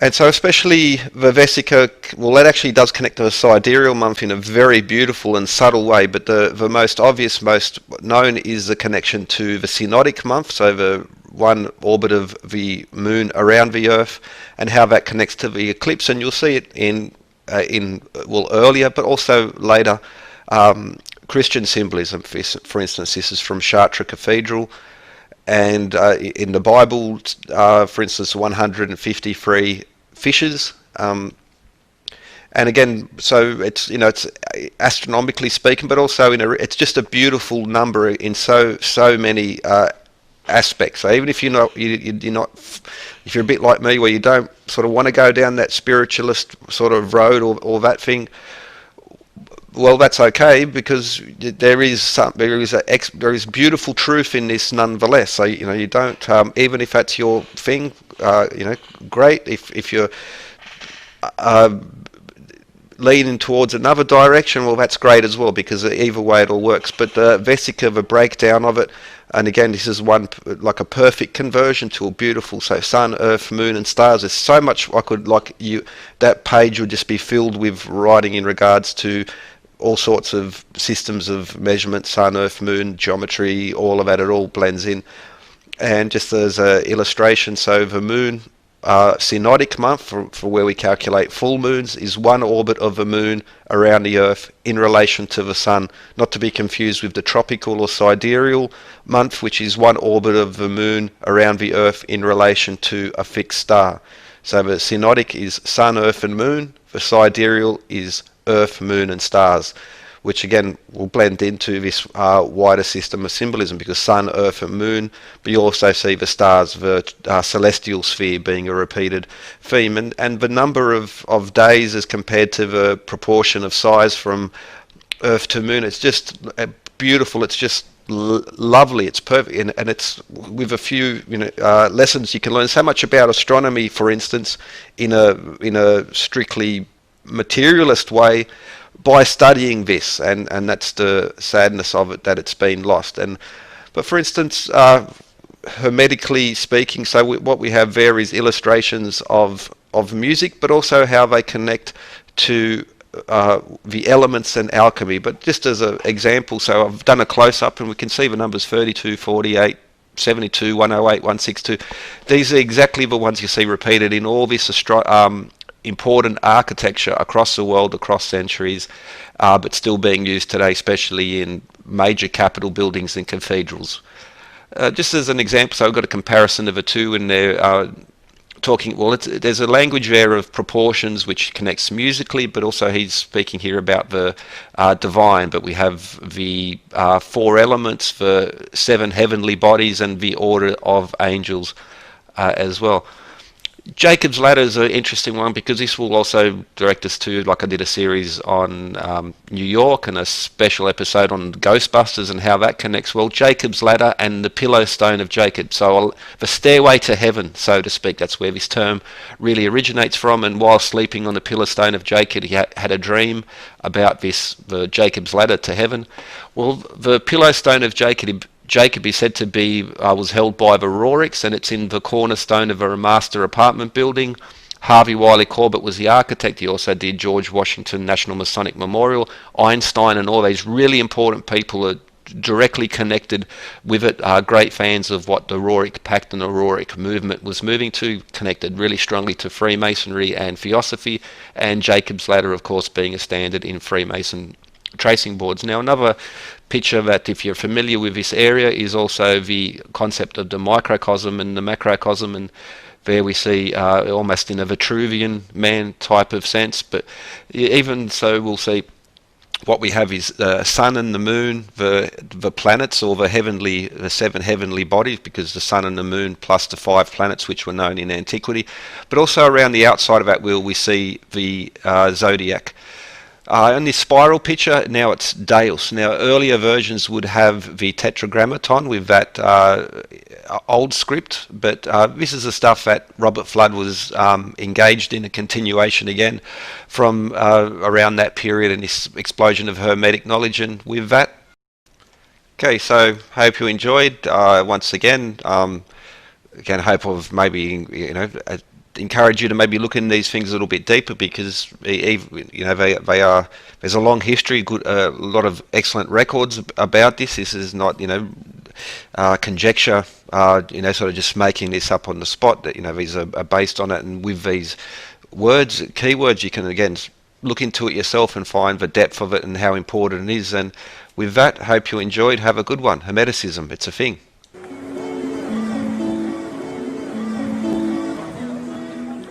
Hello, this will be part 4 in the series History of the Hermetic, and with a focus on Isaac Newton this time. Now, in some previous video I did mention him a little bit, but this will be a focus on him. So 1643 to 1727, directly following on from the period of Robert Flood, the definition of the meter by Marion Mersenne, and literally in the shadow of the period of John Dee, Francis Bacon, and Edmund Gunter, to name just a few. Isaac Newton's very famous, very important, of course, and he's especially in standard academic fields and around physics. He's as close as he can get to a god, pretty much, in regards to that. There are some very the work he did do, the work he has published is was paradigm changing for the time, and still very much defines most of our world. Newtonian physics is a term, so everything to do with acceleration, even calculus, and so many areas of the modern scientific world is connected to him. But he's also at this sort of important part where we go from the older and into the period of the Royal Society, and where a lot of things were legitimized. But William Blake, famous poet and illustrator, one of his works, Isaac Newton, of course, it's coming from the great architect, as you can see. Again, I did a video on Eduardo Paleozzi and how he's again one of these artists who work in the same Hermetic themes and get prime jobs, prime commissions, really important places. And again, so it keeps circling back all these points. But in regards to Isaac Newton, well, in the Hermetic sense, for instance, his study of works regarding Solomon's Temple. Now, Isaac Newton famously had a very small library. He believed that ancient works, the Greco-Roman legends, the Bible, and many other of these ancient works actually contained very important knowledge, and that they needed to be read in the correct way. And Solomon's Temple is a recurring theme, very important, especially Solomon himself, but King Hiram, and the legend of Solomon's Temple and King Hiram. So, for instance, in the Sydney Masonic Centre Museum, we'll see any moment, and there's a model of King Solomon's Temple. So both in the rituals and architectural aspects, not just in Freemasonry, but also throughout the early cathedral, the great cathedral builders, such as places like Chartres, Reims, and Beauvais, but most importantly, Notre Dame Cathedral in Paris itself. Now, This will also connect to some previous episodes in this series and a lot of other stuff done in previous. Now, for instance, 108 feet high to the vault, well, 108 feet, there you go. But also in regards to the outside, how it's divided into sections of 30 royal feet, medieval royal feet, and so therefore 3 medieval royal feet is effectively 1 metre. So 1 medieval royal yard is a metre, and a metre pendulum, where we get the second from, and that portion of arc in the pendulum brings us the Royal Egyptian cubit, which is a connection to the Great Pyramid itself, and that also will bring us back to Newton. So John Greaves did one of the earliest surveys of the Great Pyramid, and well, Isaac Newton was very interested in this, and from the study of it, he proposed something called the pyramidal inch. Now, I'm not a proponent of a pyramidal inch. I think it was not well as other later works have also shown, but it's still worth mentioning because, especially his study into older temples and how his knowledge emerged. And so, well, what is known but not talked about too often, and when it is talked about, it's done in a negative way in regards to Isaac Newton, was his alchemical period, or he was into alchemy. But again, this is a confusion, a bit of a bias in regards to what is alchemy. Again, we have this arbitrary point in history where everything after was chemistry and everything before was pseudoscientific alchemy, and well, there's a lot wrong with that for many reasons, because it's a general misunderstanding of what alchemy was and what alchemy was achieving. The immediate thing is to connect it to turning lead into gold, and we'll look at that in a second. But what really was alchemy of the ancient times? Well, the stained glass at Chartres is famous because of its the way it transmits light through it, the colour, and the way even the colour that has been retained over the centuries. Another example is the iron pillar of Delhi, another one of these enigmas. It's an impure iron, but it does not rust. These are examples of ancient alchemy. Now, unfortunately, again, so much of modern thinking in regards to alchemy is focused on even the description of a philosopher's stone. So here's an artwork of someone, an alchemist, looking for the philosopher's stone. He actually found phosphorus. But Harry Potter, this is the type of stuff where most people connect the philosopher's stone to, and alchemy, which is of course born from that. And it's often said that the philosopher's stone turning lead into gold is a dream.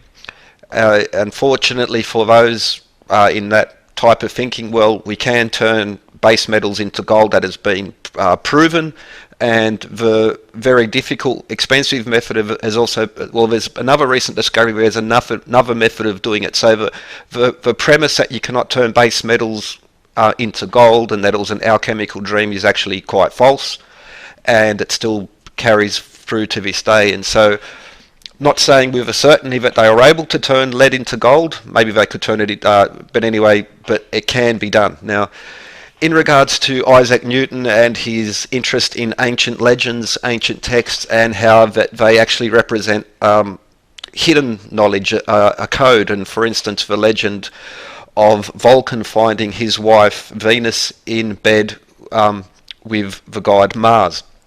So here we see a chart of his alchemy and planetary symbols. So the symbols of the planets are also alchemical symbols of elements. So for instance, Venus is copper, Mars is male, Mercury is, well, mercury. And so soft, beautiful copper, strong, hard iron, and between them we have, Mercury as well. So all of these symbols have multiple levels. Now, even the way he's used a 7-pointed star with 7 around, so he's created 56, and that each one has a male and a female aspect. So we have 112 in total, and this number 112 in previous videos, it's built into the modern architecture, ancient architecture.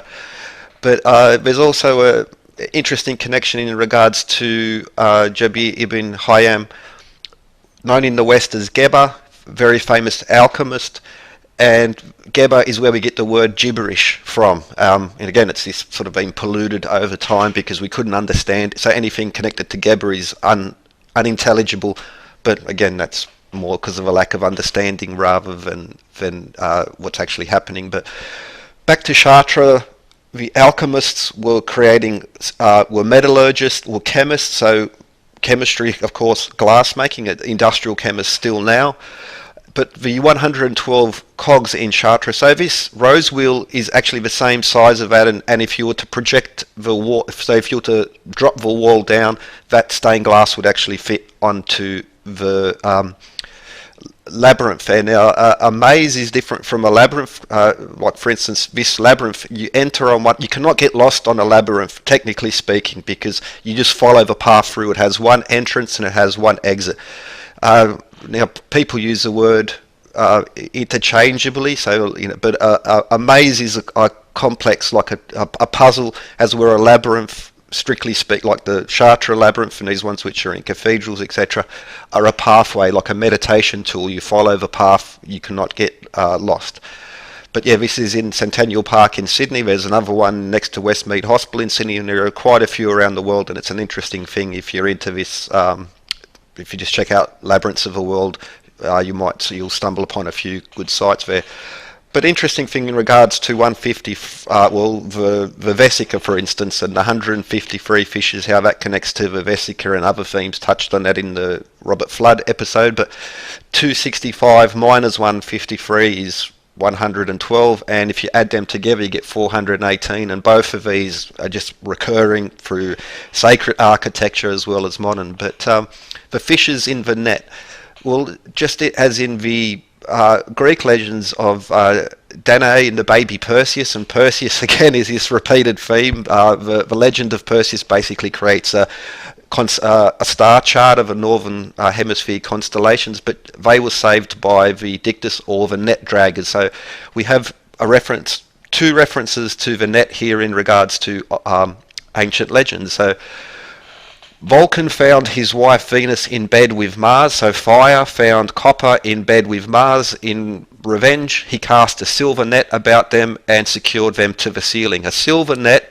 of copper and iron against the backdrop of the night sky is another interpretation. Well, that's the interpretation that Isaac Newton had, that these legends actually form recipes, alchemical recipes. Now you'll find these same symbols, so in all sorts of different Hermetic artworks and these older tracing boards, you'll see these symbols which are planetary symbols, the seven heavenly bodies, so the Earth, the sun and the moon, as well as the five planets visible to the naked eye, which have been known since times of antiquity. But they also connect in alchemical terms, and like literally the symbols used in alchemy connect these planetary symbols to an element. So the silvery moon and the golden sun. So there's another couple of examples in regards to that. But again, so we have copper plus iron plus fire creating this substance called the net. There have been recent experiments to recreate this, and the net has this fine silver net-like pattern running through it. So just like the silver net up against the sky, as from the Venus, Mars, and Vulcan legend, and Newton believed that this was one part of creating the Philosopher's Stone. So the net was one part of the Philosopher's Stone. And again, so just shortly before, just a quick recap. So these are, for instance, Robert Flood's work and how these planetary, alchemical, and older descriptions, well, for instance, the Order of Angels or Greco-Roman gods, how these merge in. And so it's because it was a very symbolic language, and we've lost our connection to symbolism. So we cannot read these things the way that people used to. Now, Stefan Mikkelspacher, he was shortly after I think he might have even been alive during the time of Einstein. But so again, here are just some classic examples of these artworks, which are loaded with astronomical and alchemical symbols, amongst many other things. So just like Robert Flood had the connections between astronomy and music and alchemy, we see that these same people continue it through. Now, just before I end, it's worth mentioning, like I did a video in regards to Apple Park in California and the symbol of the apple. Well, the original symbol for the Apple company was Isaac Newton with the apple dropping on top, and you might consider that the apple, because that legend of the apple falling, giving him the discovery, is almost certainly not true. Think more of Eve and the knowledge attained from the apple. But anyway, with that, hope you enjoyed it. Hello, this will be part 5 in the series History of the Hermetic, and in this episode I'm going to have a focus on some of the works by Stefan Michelsbacher. But before we begin, let's go back to approximately 14th century BC, however you want to call it, and the Uluburun shipwreck. Now, it's interesting for a number of reasons.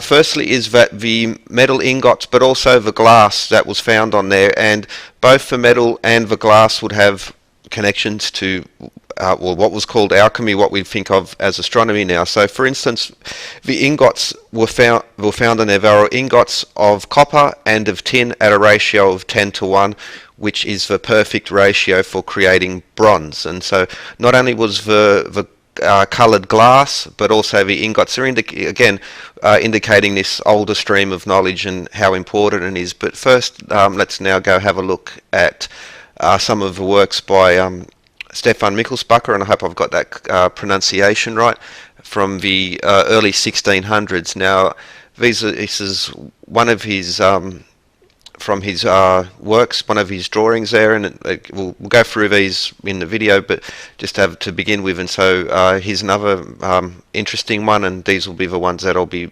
focusing on here. If you type in his name, you can find some PDFs, lots of imagery, lots of stuff available on there if you want to go into more detail.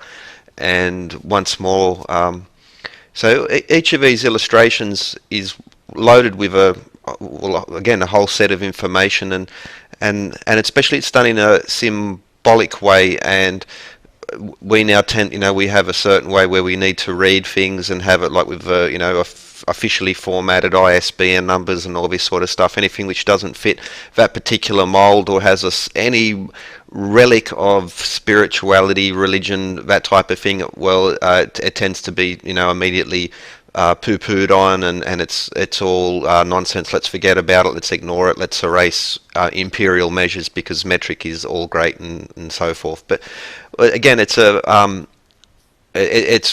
new religion is almost anti-religion, and I'm not a religious person, so I'm not sticking up for that. But I also am opposed to fundamentalist atheists, who basically tell, who are guilty of the same things of what the fundamental religionists are. But okay, we begin with this image.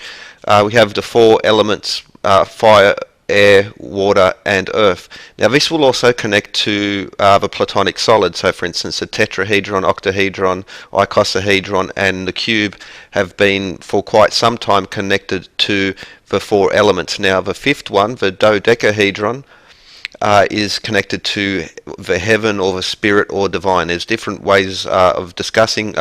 People interpret that, but basically, yeah. But what's interesting is that if you, especially the octahedron, 1440 degrees.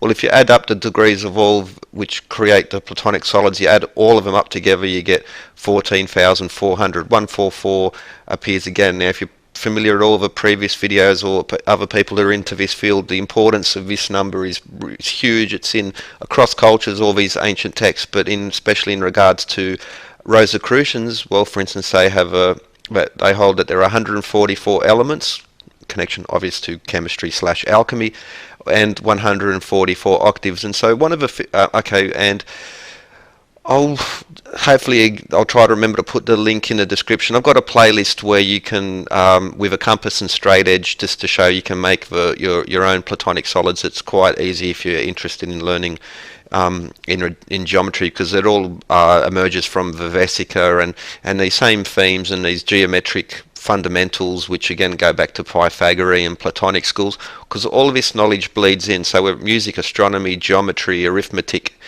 alchemy are all. The Hermetic school is basically one of the points of this, is that multiple sets of knowledge merge together, and that's one of the beauties of it. Now, so on the left-hand side, we have one of Stefan Mikkelspaker's drawings, and now, geez, I forget the name of the other one, but just as an indication of a connection. So now I've focused in on the mountain there, which has these steps going up, and what we have is these 7 figures. Well, they're actually also the 7 heavenly bodies. So before telescopes, Sun, Earth, Moon, Mars, Venus, Jupiter and Saturn were visible to the naked eye. But the interesting point is we have a double reference to the Sun and Moon here. So if we compare that to the illustration on the right, we have again the 7 heavenly bodies and a double reference to the Sun and the Moon, Anima and Spiritus.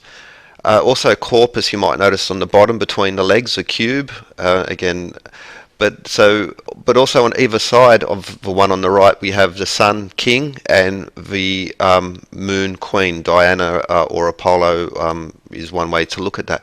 So again, double references and then a triple reference to the Sun and the Moon, but now with a focus on it. So you see the astronomical symbols of those planets, Venus, Mars, the Sun, which is not technically a planet, Mercury, the Moon, which is a satellite, not technically a planet, Jupiter and Saturn. Well, they also correspond to the elements of copper, iron, gold, mercury, silver, tin and lead. Now copper, 10 parts copper, 1 part tin, that's bronze. And you'll find that in a previous episode I discussed the net, how copper and iron form the net, which was something that Isaac Newton was interested in, and which was one piece of a philosopher's stone. So there we see the connections. Now this is another one of his illustrations. Now the fountain there, we have again the 7 heavenly bodies, including the Sun and the Moon, and they're very similar, the figures, the way that they are drawn. They're just described in a similar fashion. But the interesting one with the one on the left now is that we also have essentially an as above, so below reference. So we see the ones on the fountain, but underneath we see them buried beneath the earth. And I think at least this is a reference to the origins, and then to the refined, the ones that have been mined and refined. But an interesting, again, in regards to the whole Hermetic school of as above, so below. And now with a focus on this illustration, and I will have a look at the zodiac, which connects to the precession of the equinoxes. Typically it's, you'll see like in your newspaper or whatever, or not newspapers these days, but the 12 signs of the zodiac connected with astrology, but they are also astronomical depictions. It's and the precession of the equinoxes, which is a fundamental theme in regards to the sacred architecture, not only just of like modern national capitals such as Washington, Canberra, Brasilia and Astana, but going back through the great cathedrals back to ancient temples, but again recurring theme, modern and old, all connected within this general school, architecture, legends, all those things, everything bleeds together. So now we see again return to that illustration, and so around the outside of the mountain we have the 12 signs of the zodiac. Now they're arranged in an unusual fashion, and it might be worth noting the symbols which are connected to them. You'll see them a little bit later, but again the importance of the zodiac. For instance, there we see Taurus. Now of the 4 cardinal points, and you'll see the difference in, for instance, Aquarius. These are standards on for instance, churches, and so the 4 evangelists or the 4 gospels.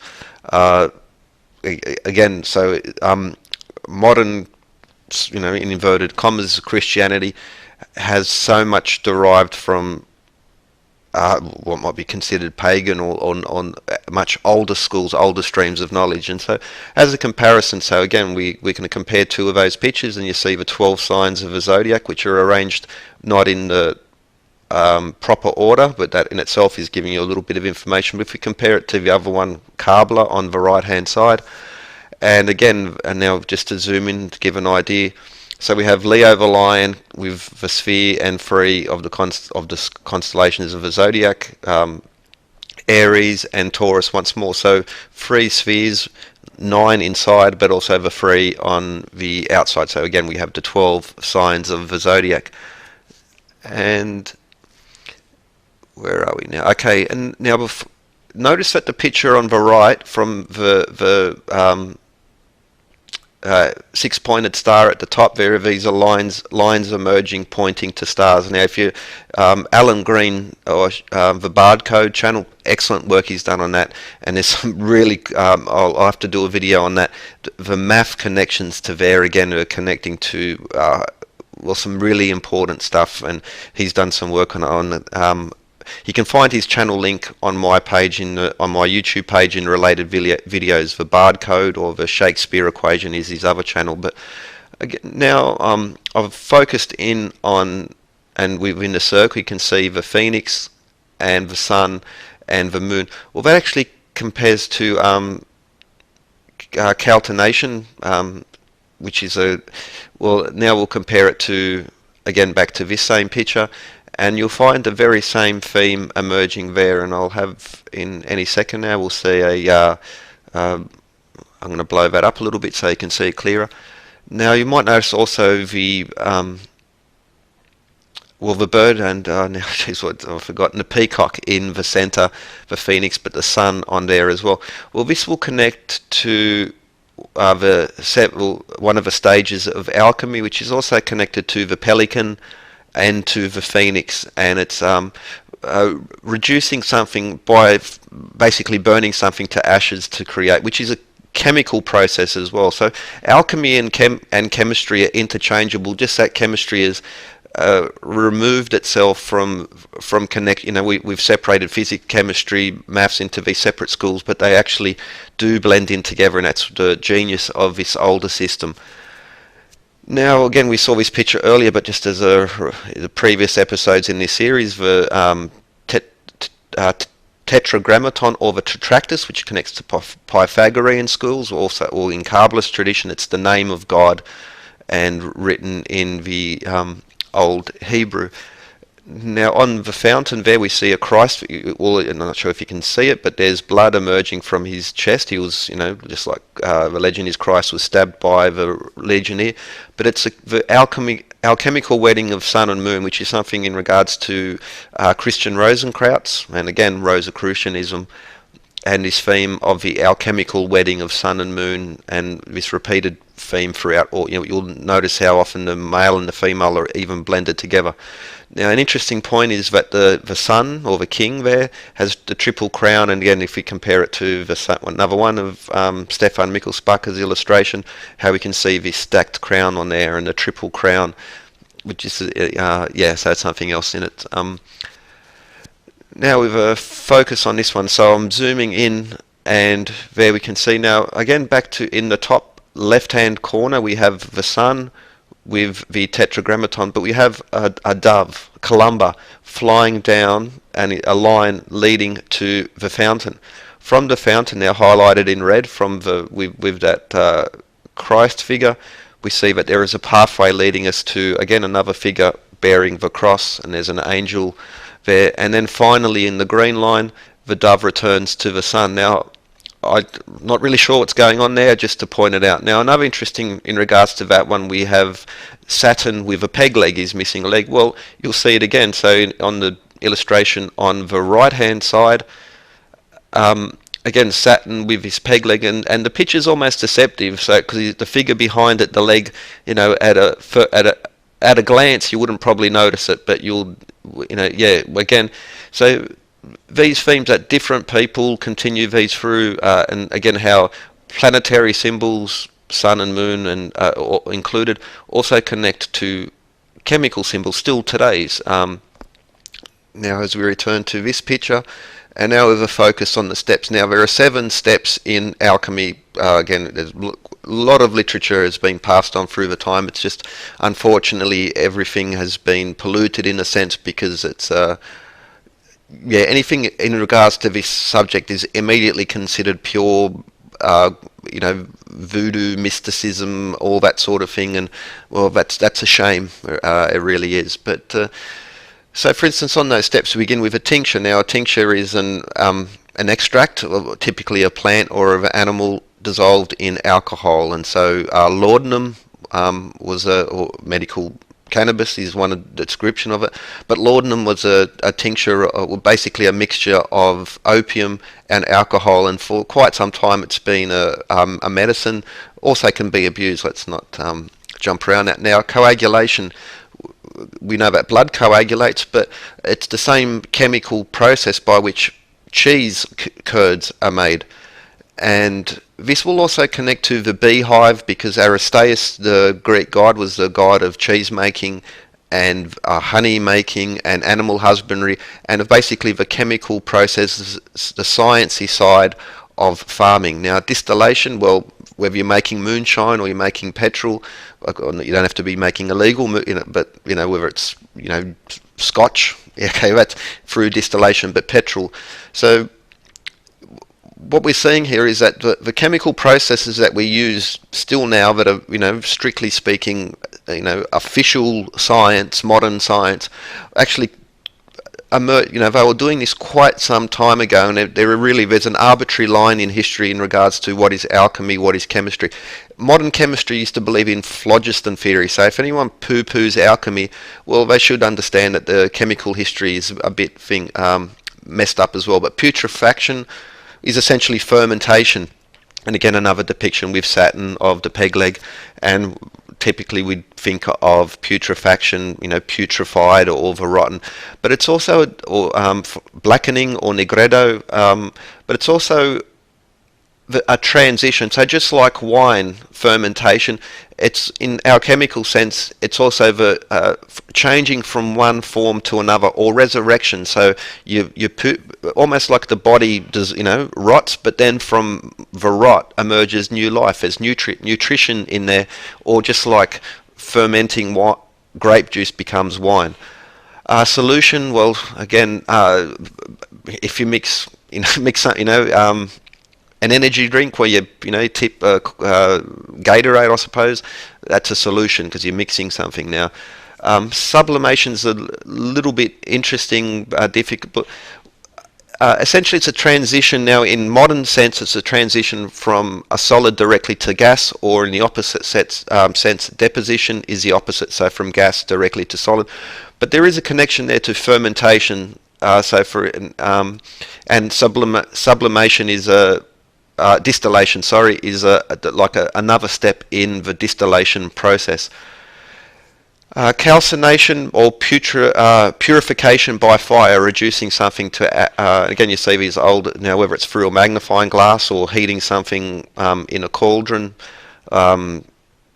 but again, once again, so that particular step is also seems to be connected with the phoenix. Phoenix rises from the ashes, as also the pelican. So again, one of these symbols we've been talking about. We saw it, for instance, Queen Elizabeth. Others are wearing it. Now, in the series I did on New York and I talked about George Washington, the very strong connections there, and you can see his statue made for the 100th. Celebrate his 100th birthday. I was pretty sure it was his birthday. Well, that connects to the famous image of Baphomet, and you can see on his hand solve and coagula. Well, again, these are alchemical references. The caduceus, the 2 snakes, and also the double breast, because Hermaphroditus was the child of Hermes and Venus, and was hermaphrodite. And once again, the chemical wedding, and in so many alchemical pictures, you'll see, often like one body, but with a male and a female head, and that there are, and for instance, Isaac Newton in his diagrams, he described each element, but he also pointed out that each had a female and a male aspect, which is nice, because, for instance, in Sanskrit there were the letters also had a female and a male aspect. In Buddhism, it's a similar theme. Now, here's another picture. Now, to begin with, the interesting one is the eagle and the lion. Now, this is something you'll see again repeated throughout these. Sometimes a double-headed eagle, but you'll notice that typically there should be a line splitting them, but that's something else in the middle section of it, so two pictures on either side which show the mining and processing of the ore.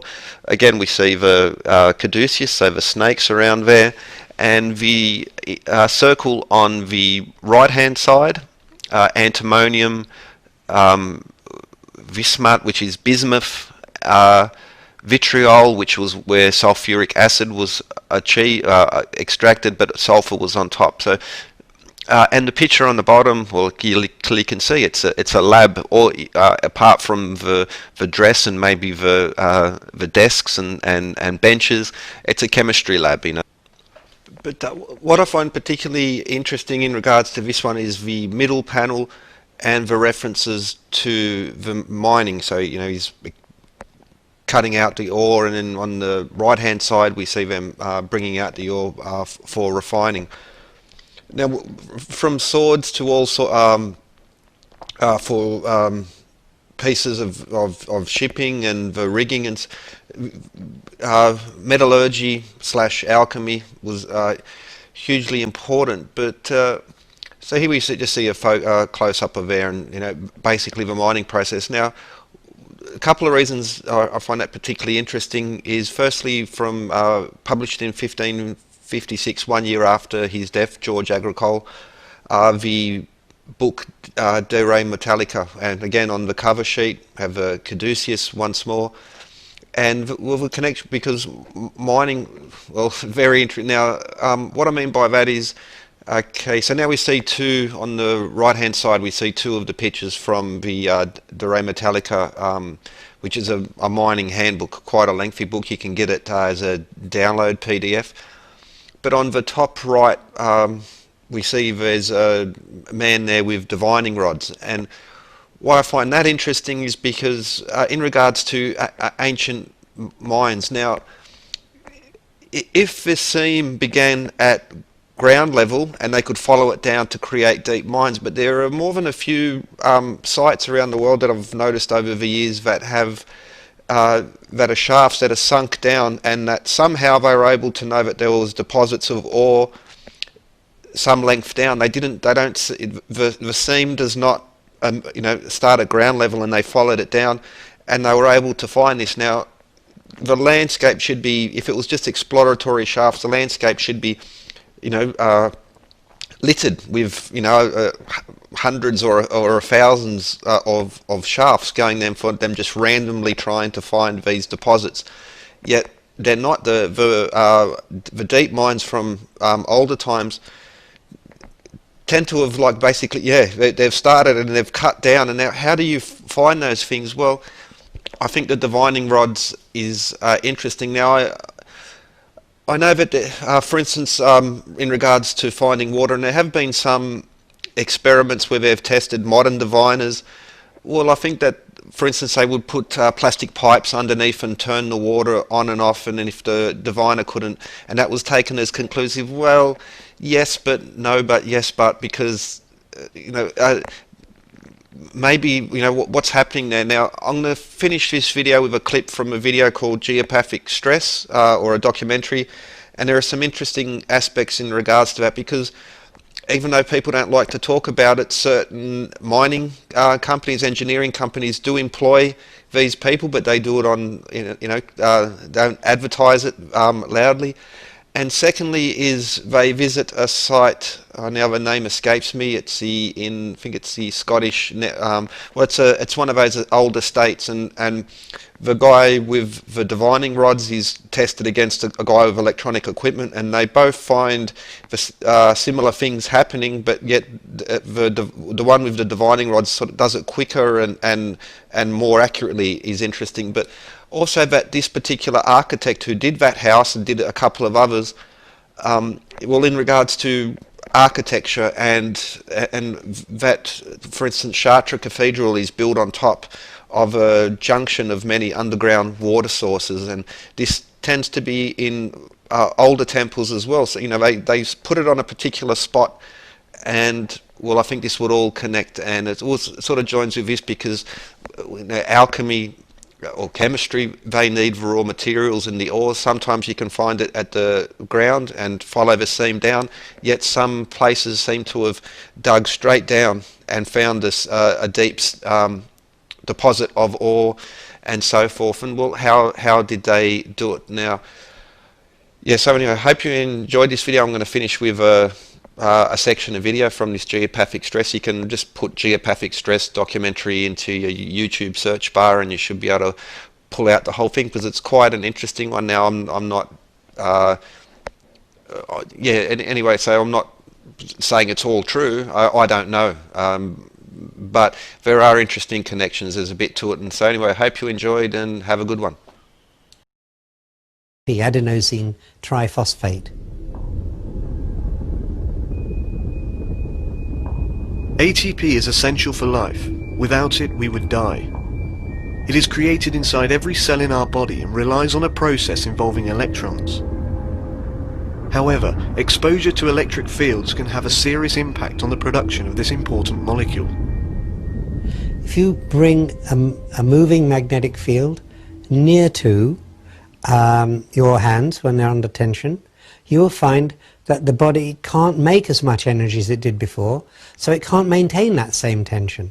If those hands, while they're clenched, happen to be holding a willow stick or a pair of divining rods, then influence on the muscle tone by means of ATP synthesis changes are bound to make the rods move or the stick twitch.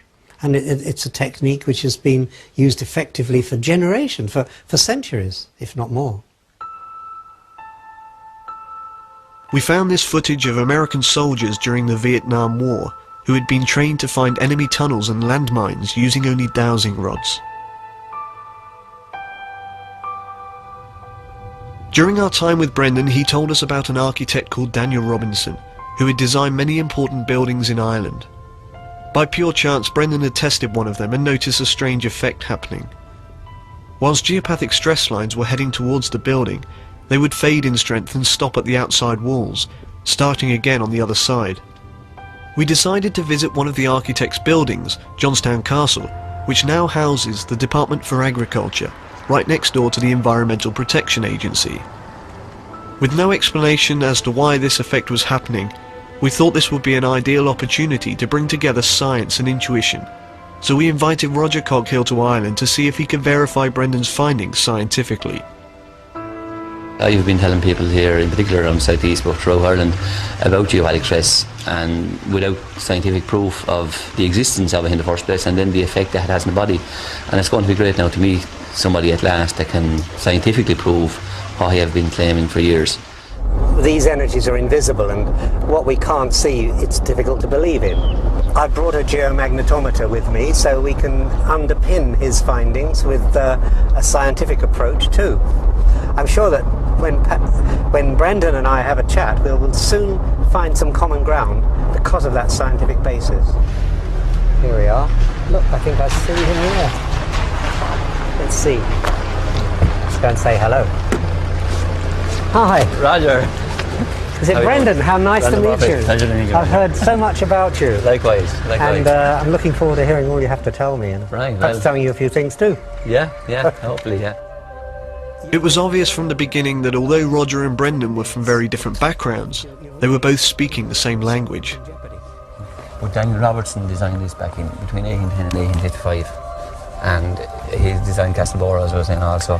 But the same thing is here as is in Castleborough, whereas by the lines come from a distance at their normal strength. Yes. But as they approach the house, they decrease in strength. Really? And by the time they get to the boundary wall, the outside wall of the house, they actually stop completely. Really? Yeah. So he knew something. He knew something that we have lost. We've lost. I just find this one now. There's one over right. There now. How interesting. So what you're saying is that people in this house might be healthier than normal. Exactly. Now, here's another one now. Right, so we've another one now going the opposite direction here now.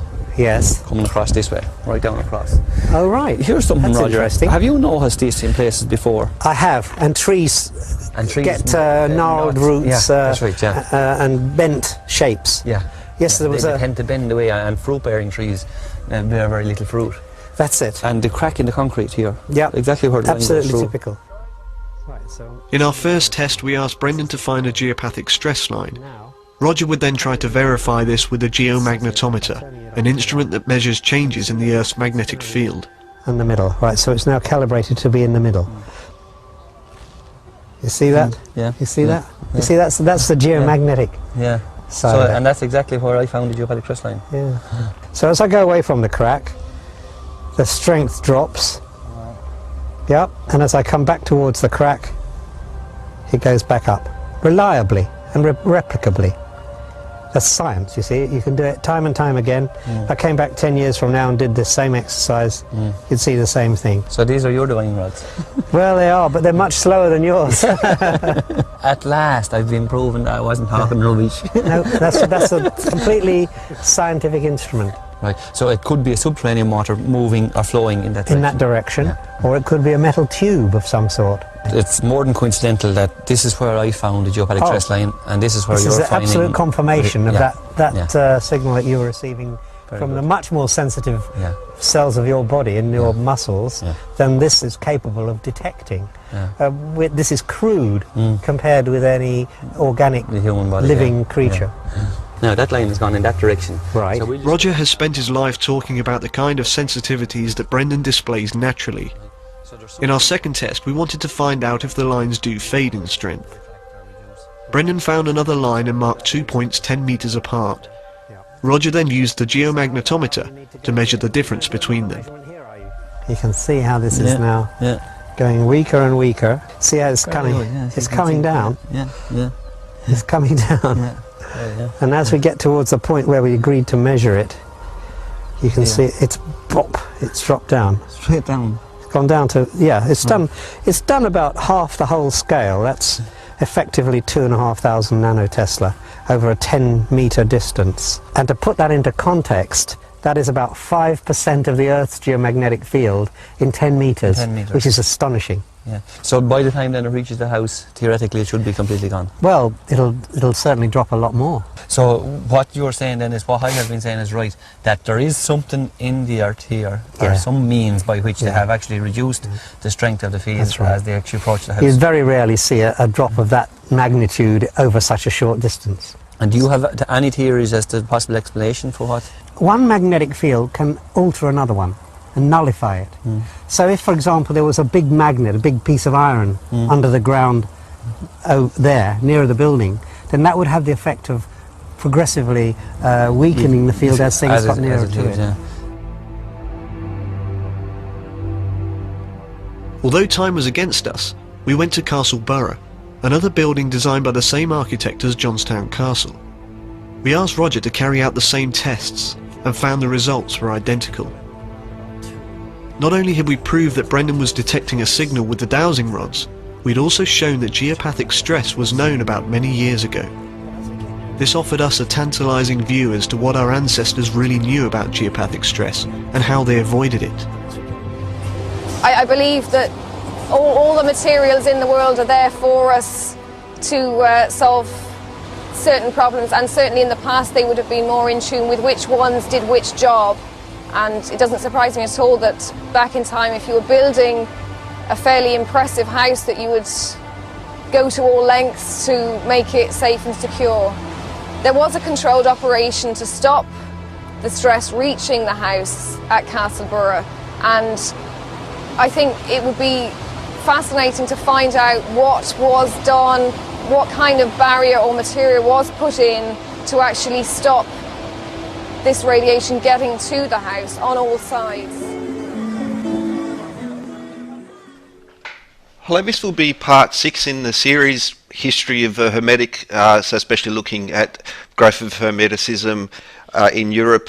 Well, it had actually already been established back in the time of Cosimo de' Medici, but this video I'm going to have a look at Heinrich Kunraf. Now, it's sort of going back into episode 1 when I looked at the Elizabethan period and John Dee, and Hermeticism and how it led to well, Rosicrucian was already growing, so it's a bit hard to define exactly that point, but here's a picture of John Dee, the alchemist, Hermeticist, entertaining Queen Elizabeth. But this video will go over to mainland Europe and Heinrich Kunrath. Now, here are some of the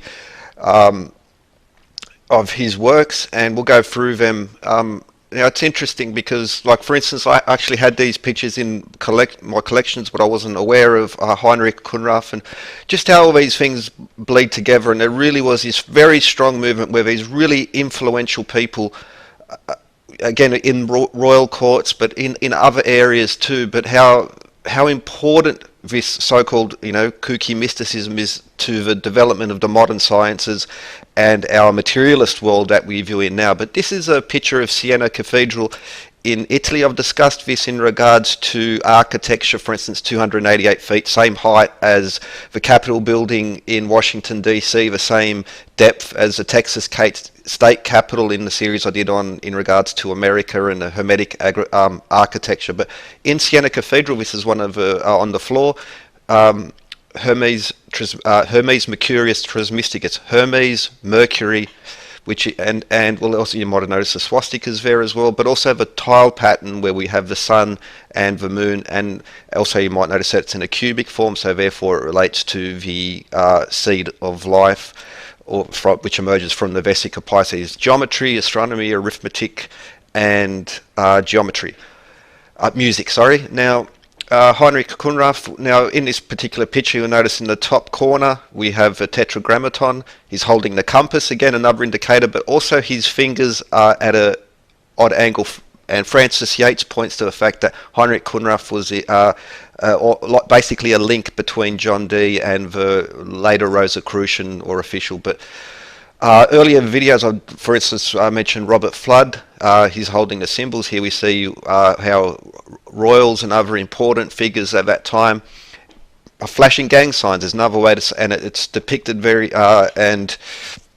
constantly. And once your eyes are open to this, you really start to notice these things everywhere.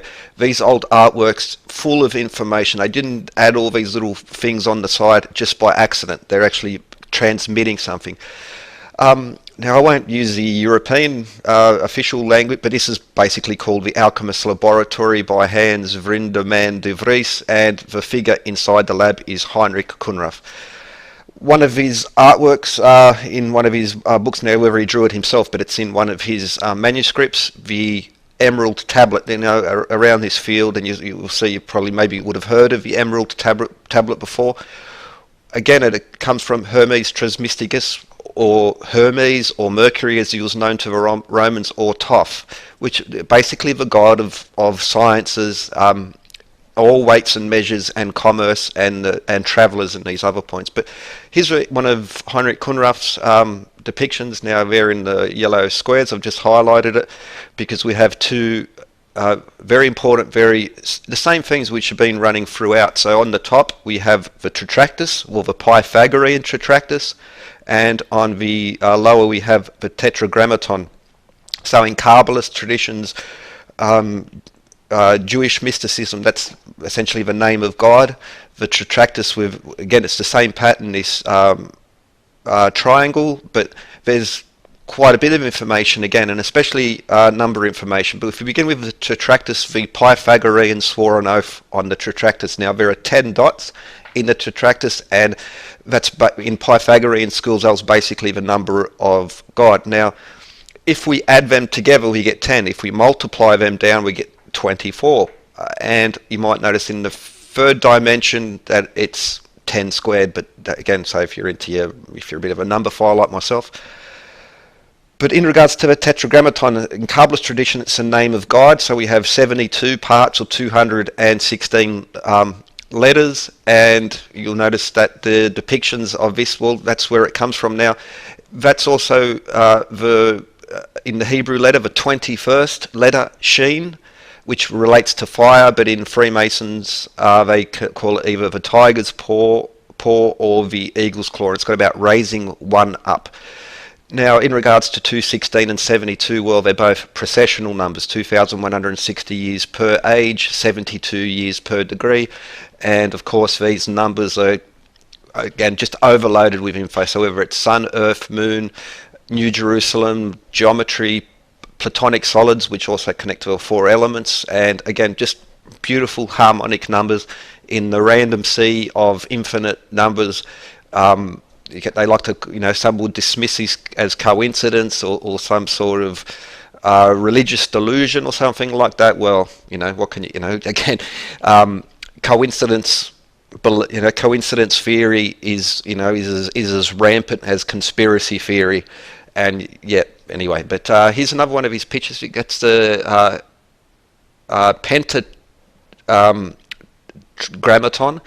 But again, we see sheen, the letter there as well. Again, in alchemy, very important because it relates to fire, but it's also important into the levels of Freemasonry. I'll put a link in the description to a really cool where Timothy Hogan talks about these things. But the top letter of that pentagram is sheen, but the other four letters around it form the tetragrammaton again, which has also been connected to the Temple of Man. So if you would arrange those letters vertically, it pretty much draws out a man. But okay, that's if you. I really recommend Scott Onstott's series, Secrets in Plain Sight.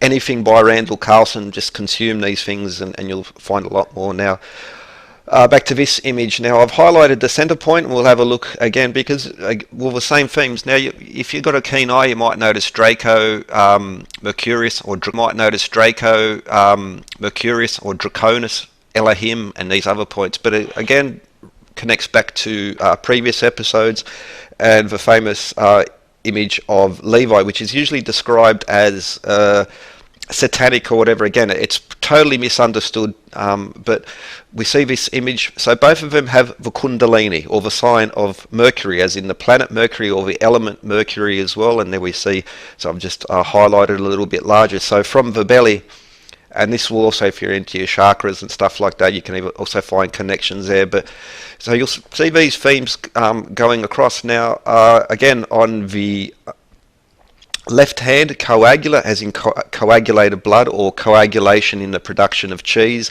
it's an alchemical process. On the other hand, we have solve, as in solvent or solution, which again is one of the 7 steps within alchemy, also one of the processes in officially recognized chemistry, and that's the basis of it. Now, also notice the flames on the bottom, calcination, that's another one of the steps in alchemy, basically burning something to ashes so you can extract the salts and all the chemicals from there. Again, still it's in an industrial chemical process, and they were doing it quite a long time ago. That's why they were able to make some beautiful stained glass and all these other things. It was not just this sort of Harry Potter-esque sort of type of stuff. It was a hard science in that form, but it was also a lovely science because it was imbued with so much more information. Now, both figures, for instance, we see the fusion of male and female, sun and moon.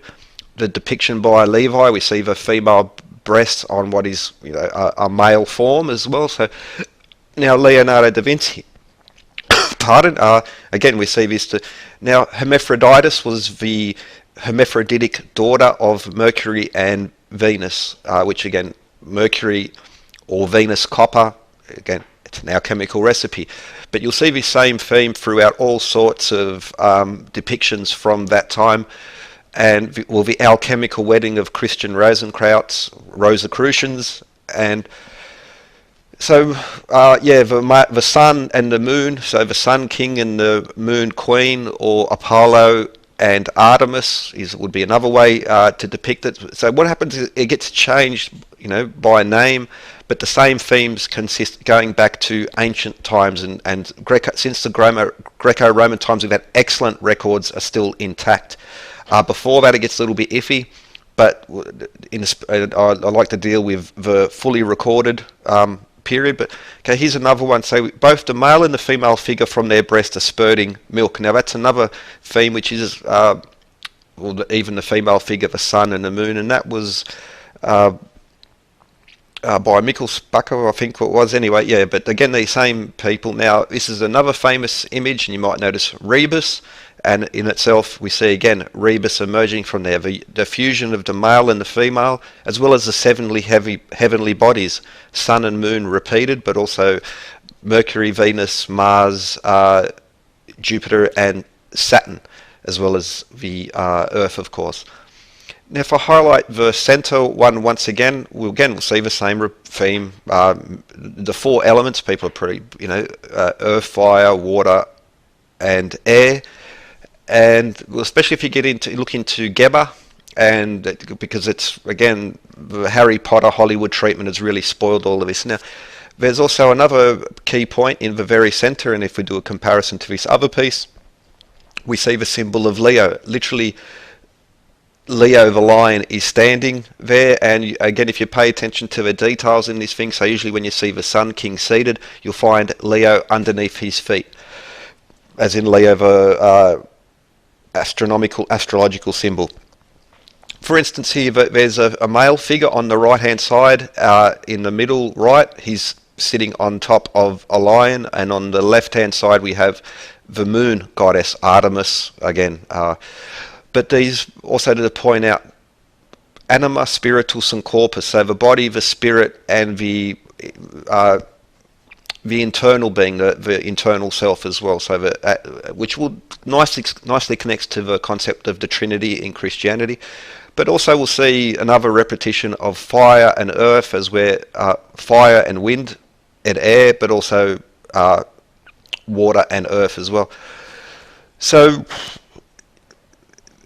again, these, like the way that the modern world will tend to treat these or look at these is through a very prejudiced lens, and I must say, because I myself was guilty of this, a very ignorant set. Now, people make all sorts of statements, very bold statements about what this is and what this means. Now, it's either satanic or it's some sort of kooky old religion with no value to it, and it's got nothing to do with science. Well, pardon my French, absolute fucking bullshit. It's loaded with it. The people who did this created the weights and measures, the scientific method. It's all emerges from this. And again, it's all this. I'm dealing with recorded, official, yes, well-recorded history, not extrapolating or anything like that. It's there. It's recorded, and unfortunately, we have zealots on the far side of religion who will just call it satanic, and then we have the zealots on the far side of the materialist academia who call it denounce it or deny its existence as well. And unfortunately, that's the state of affairs typically in the world, where you have polar extremes to one another, and the truth gets destroyed by extremists. And extremists is not just to do with religion, it's also to do with materialists. But anyway, with that, hope you enjoyed, and have a good one. Hello, this will be part 7 in the series and the final history of the Hermetic.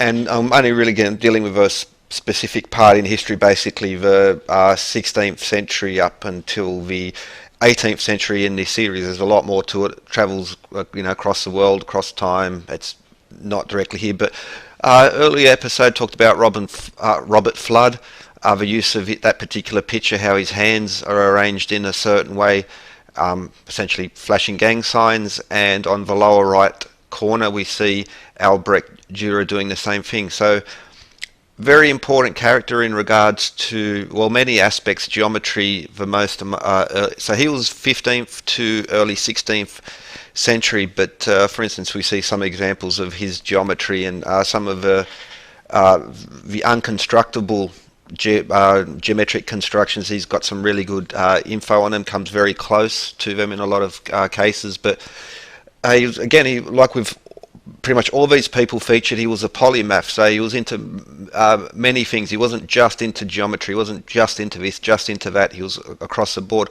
For instance, his work on drawing perspective was very influential in the time after, to create some of those really beautiful artworks, like Flemish masters and stuff who come after. But in his other, amongst his other works, for instance, his art, imbued with lots and lots of symbolism, and again some really, really important stuff. Now his most famous one is the Melancholia 1 magic square, the compasses, all these things in there, but the proportions of it, again, which will connect to all these architectural series that I've done in all around the world again, creates this 7-11 ratio, or technically 14 to 11, but you see how it fits in, which again matches all these, for instance, Canada, the Louvre pyramid in Paris, and these, of course, not only linked to beautiful numbers like pi and phi, but also encode the size of the Earth in relation to the Moon. Now, there was an exhibit here recently, missed out on unfortunately, but the rhinoceros was one of his pictures. Well, this brings us to the livery guilds in the city of London, not London metropolitan London, but the actual city of London, which is essentially the same as the Vatican. What the Vatican is to Rome, the city of London is to London. But the Apothecaries Guild, now you could just call it the early pharmacists. An apothecary was a farmer. But here's their shield: Apollo riding the dragon, the sun god Apollo with the arrow and the bow. And Apollo was the father of Asclepius, who was the Greek god of healing. So when you see a rod with one snake around it, very common on ambulances, doctors, when it's just one snake, that's the rod of Asclepius. Now, Apothecaries Hall, one of the livery guilds in London. Now, we'll get into the guilds in a moment, but once more, just as it's harder to see there, but the rhinoceros on top of Apollo, who's riding this dragon. You can really, look, there's a lot of info available to this now. This is the Chelsea Garden, but it used to be called the Physic Garden, as in physician, or the doctor's garden, where they grew herbs. Now, it wasn't until, I think it was 1984 or 1983, it was still considered, it was off limits to the public. It's since been open, but for instance, this is the lab from the Apothecaries Guild. So essentially you could think of them, well, they were alchemists.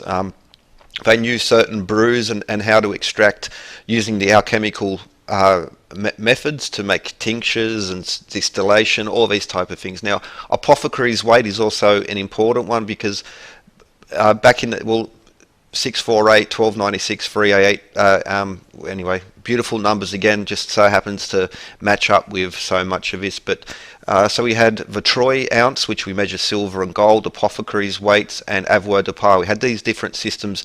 Different guilds, different professions would have their own particular weights and measures. So there's just a picture from the Chelsea Physic Garden, which is now a garden open to the public. And this is Hyde Park in Sydney, but if you're familiar with this, I'm sure that they had a couple of these grown there in the garden. But the livery hall, so what you had was trade guilds or craft guilds in the old, like especially from the 10th century onwards, even back when 1066 they were recorded, which were like early trade unions. So for instance, the bow makers was a guild, and bowmakers knew their craft. The master would teach the apprentice. They also were a mutual aid organisation, so they would look after each other, almost like an early insurance schemes where everyone chips in. And the spectacle makers, or the oculists as well, that's another interesting one as well, in regards to lesser known secret societies as well. But it's like in England back to the 13th century, the word oddfellow was a term which would be to describe someone who was a member of a craft guild. Now, for instance, whether they were carpenters working with bricks or any one of these crafts, you would become an apprentice, then you'll become a master. Now, they would also, to protect the quality of their work, amongst other things, and also to protect, so the carpenters would teach their skills in a secret way, so that someone wouldn't come along and put them out of business as well. So they operated very much like I think like a trade union sort of would. But the Oddfellows is now or later become an official mutual aid society. many similarities with Freemasons in their symbolism, in their structure, in the way they operate as a mutual aid organisation, and it was for working men would come together and pool their money, and they would provide widows' pensions, scholarships, health insurance, credit. For instance, it was very hard. There was no. Now we just get on the phone, health insurance, get a credit card, do this, do that. It's all it's all very easy now. But back in the day, that was not available, and about the only way you could achieve these, get these basic services, medicine, was to join a craft guild. This is from Salzburg, and interesting because the shop fronts still carry these symbols. So much like craft guilds, shops, businesses would have certain symbols connected to them. Now here's an older work showing, essentially we see the Masonic tools, and so the Masons were also one of these craft guilds. This is how they emerged, because their craft was Masonry. It was not like just open to all professions. Masons were, strictly speaking, stonemasons, and this was again another craft guild. Masters and apprentices, they would chip their money in together to have insurance schemes. If you went visiting, you would have a secret password where you would get free accommodation and protection, basic services as well. And so even old stained glass, you still see it. But this brings us to the constructions of the great cathedrals, and I'll do it with a focus on Chartres Cathedral because it's one of the most ones filled with knowledge and hidden meaning and so forth. So the stained glass in Chartres even commemorates the masons who made them. Now at the time of the great cathedrals, different bishops were competing with each, because there was a limited amount of workmen, so they would compete with each other to attract the workmen by giving them better working conditions. And the masons and the glass makers, for instance, were able to negotiate with the Lord and say, well, I'm not going to pay this church tax, I don't have to do this, I don't have to do that.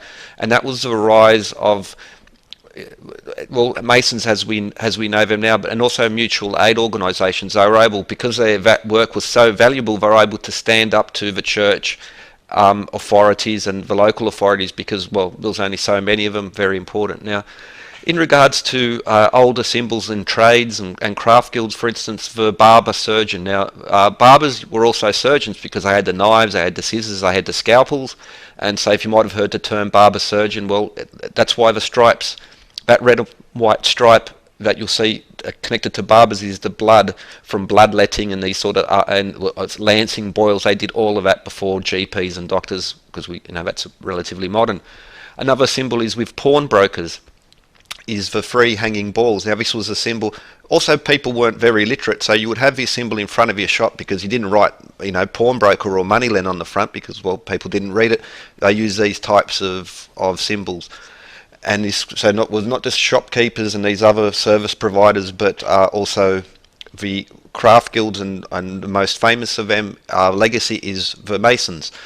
So here's an older picture of masons, stonemasons at work, and again we see this one. Now we compare it to a Freemasonic tracing board. Now, free and accepted masons are from all professions. This is relatively recent, but earlier they were, strictly speaking, either tilers, bricklayers, stone cutters, or stone masons. And we see the compass and the square and the origin of it. Now, back to this picture again, with a tracing board and any second. So we see these tools highlighted by the craft guild, how they've evolved and become the mutual aid societies we know now. For instance, the level, the compass and the square, and fraternal. Masons are a fraternal organisation or a brotherly organisation or a mutual aid organisation. Now, Odd Fellows and Masons used to provide these services for their members, especially from World War I to World War II. Very interesting history of how the lodge system was suppressed and become something else. But we still see it's still an important legacy of it. And the Odd Fellows and Masons still operate as mutual. You look after your brother, so to speak. And just some shots from a previous video, like how in the Missouri state capitol building, the cornerstone ceremony, and how this carries through.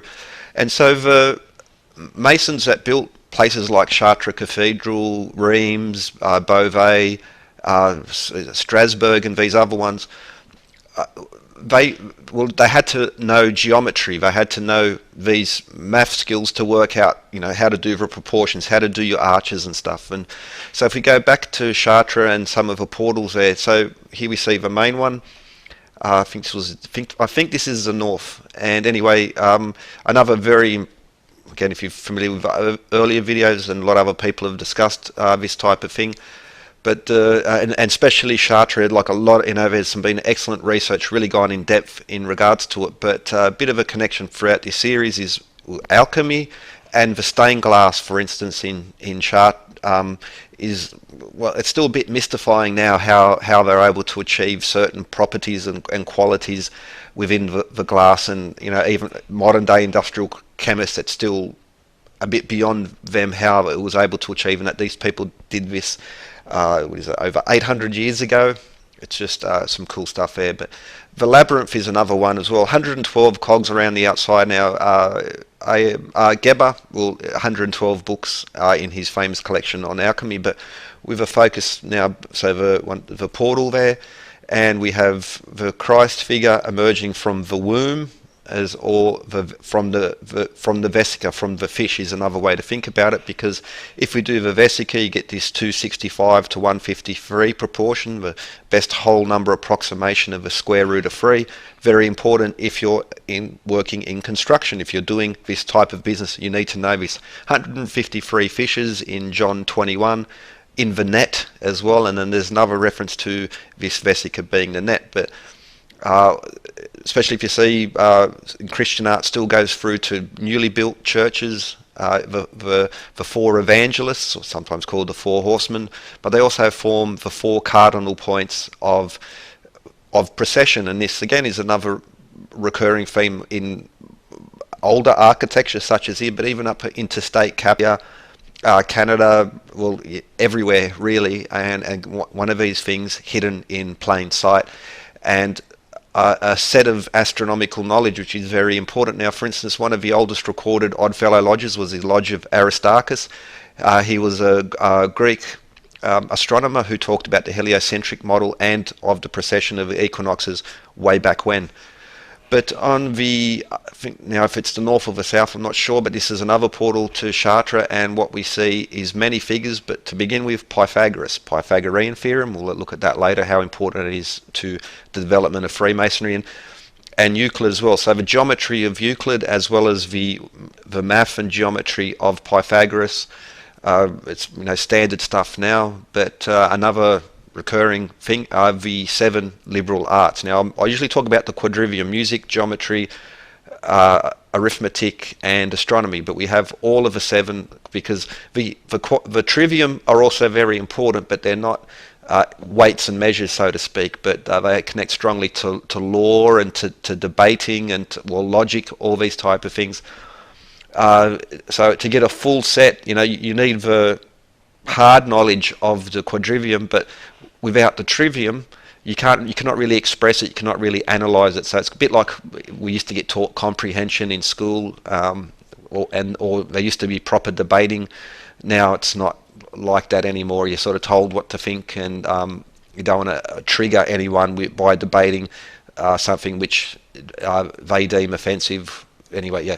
But anyway, quadrivium, arithmetic, astronomy, geometry, and music being keys. Now, these also will connect through. A Hermeticist cannot be a Hermeticist without the trivium, without the quadrivium. And now we'll have a look at some of the works of Athanasius Kircher, a Jesuit, but a very important, very influential Hermeticist historian. And amongst his works, he was prolific. Now, I don't think he did actually all the drawings, just like what usually happens, someone, the underling does the drawings, but we see many descriptions of music, of alchemy, of astronomy, also Egyptology. He was one of the early Egyptologists in that sense, and for instance, one of his manuscripts featuring Isis. And these now he was a Jesuit in that time, of that dark time, but yet he was still very much involved and dealing with ancient symbols. For instance, here we see columba, bottom corner of the eye, musical scales, the cornucopia in the top, as well as the bottom left was the acanthus as well, another reference there. And also he was dealing with some, straight for the time, way ahead of his time. You weren't not really supposed to talk about these certain things. It was basically because it didn't. Yeah. Anyway, but he also did some of his artworks. You can see proto tracing boards. They have all the features of your standard Masonic Oddfellow tracing boards. And so this stream of Hermetic knowledge through the Rosicrucians, etc. Now, that picture, and we'll see this one, not only do we have the caduceus, there's a few references there, the double-headed eagle, the peacock, also the Apollo and Artemis, the sun and the moon god. And here we see again the sun and the moon. The tetragrammaton and tetractys will also be recurring themes throughout these, and still are now. You'll still find them in, again, modern styles, but also hidden in plain sight in modern architecture. So for instance, the first episode in this series was about the Elizabethan period. Well, Queen Elizabeth reigned up till 1603, and so yeah, again in that period of Robert Flood, and yeah, the previous he's right in that chunky part, but he was working on the mainland as opposed to England. But here we see comparisons over Isis with the Sistrum as well as Valir, but also Doric, Ionic, Lydian, Phrygian, Mixodylian and Locrian, these musical modes, and again how they connect. I've done more than enough in regards to the Doric and Ionic columns in Freemasonry, but how they're also ancient systems of measurement. And showed these two pictures earlier, but if we have a look, so we have a depiction of Artemis, of Apollo, and of the caduceus of Hermes, or Mercury, and these are all connected to Zeus and the Olympian gods, for instance, but they're also just essentially retellings of older other stories, other connections, because this even predates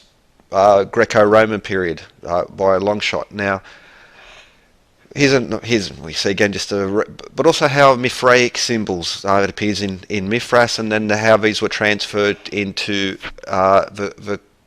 the Christian sphere. So you'll see the like Mithras slaying the bull, Apollo, Artemis, the all-seeing eye, the sun and the moon, the tetragrammaton are all. I know some people would try and push it away, but it's just like it's all there. What can you do? And I did a while back. I did a video breaking this down, but we're going to have a breakdown of this particular image and how again this will connect to the whole method, and especially up to the modern day. So the stonemasons of the older time had to understand geometry, arithmetic to do, to work out how to proportion their things, how to do their, how do you calculate your arcs, and how do you calculate the thickness versus height, all that type of stuff. It's, just like an engineer still to this day. The architects and engineers of the great cathedrals had to be masters in these skills to achieve what they did, apart from the stained glass and all the other beautiful little points in regards to that construction. But back to that board, so we see the 6/5, the pentagram, and the hexagon 6/5, which is a beautiful conversion point across so many ancient systems of measurement as well. But you'll also see it in all manner of tracing boards, emblematic symbols. For instance, in Masonic type organisations such as the Templars.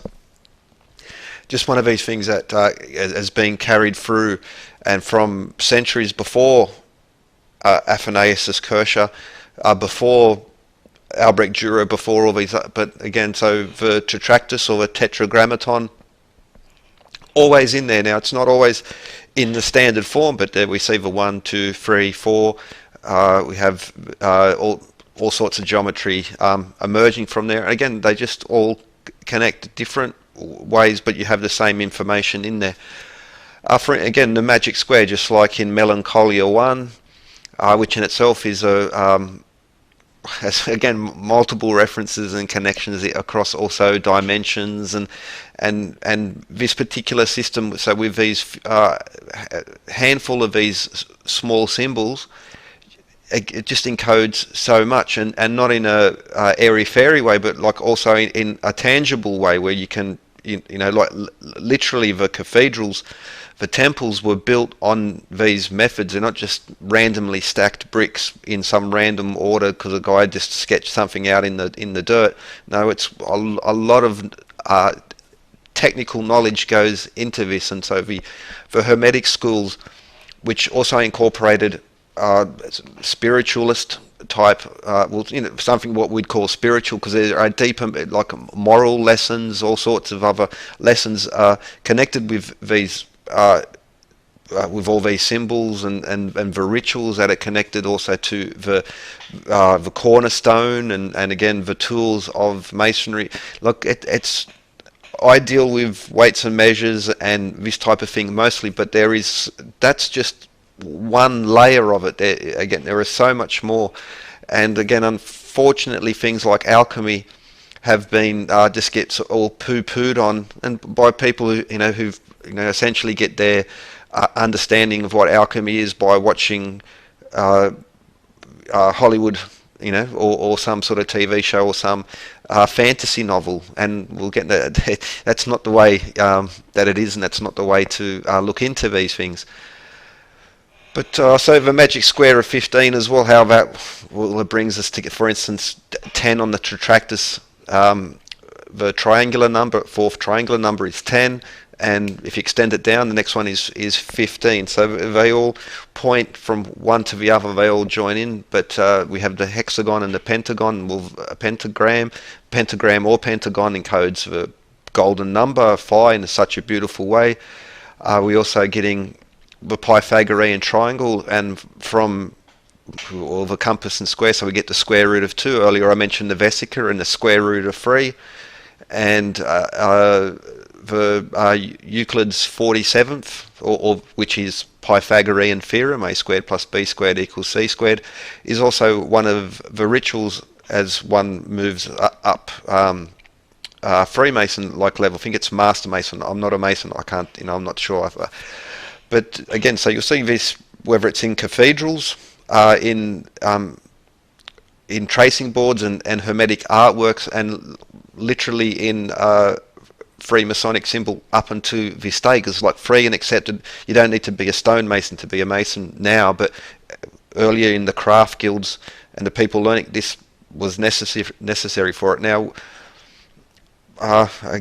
again, Pythagorean theorem, geometric constructions such as the pentagon and the hexagon, which can all emerge from the vesica, and all these, the tools and the symbols, how they all connect through older legends, astronomical legends, and the legends, how, for instance, Perseus and the Clash of the Titans actually forms a star chart.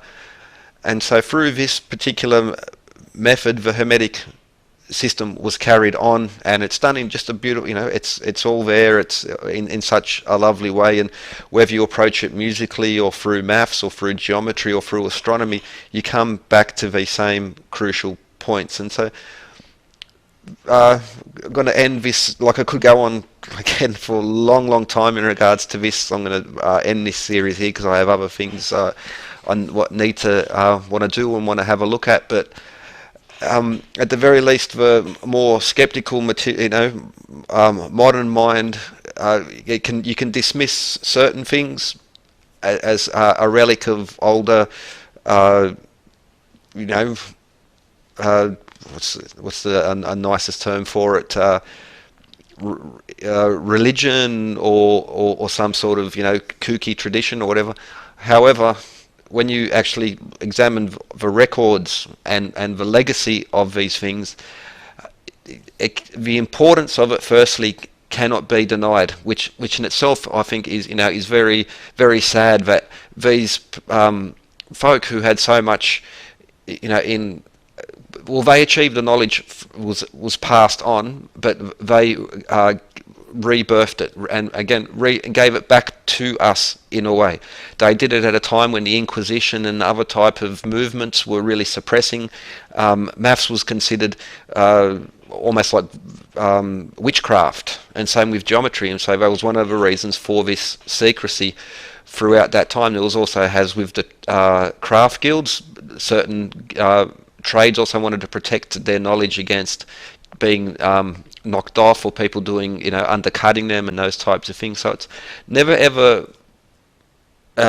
easy to say it is this or it's that, because there are many conflicting aspects and many other interests going on. Sometimes self-preservation, sometimes economic, protecting your job and protecting your trade and keeping your wages high.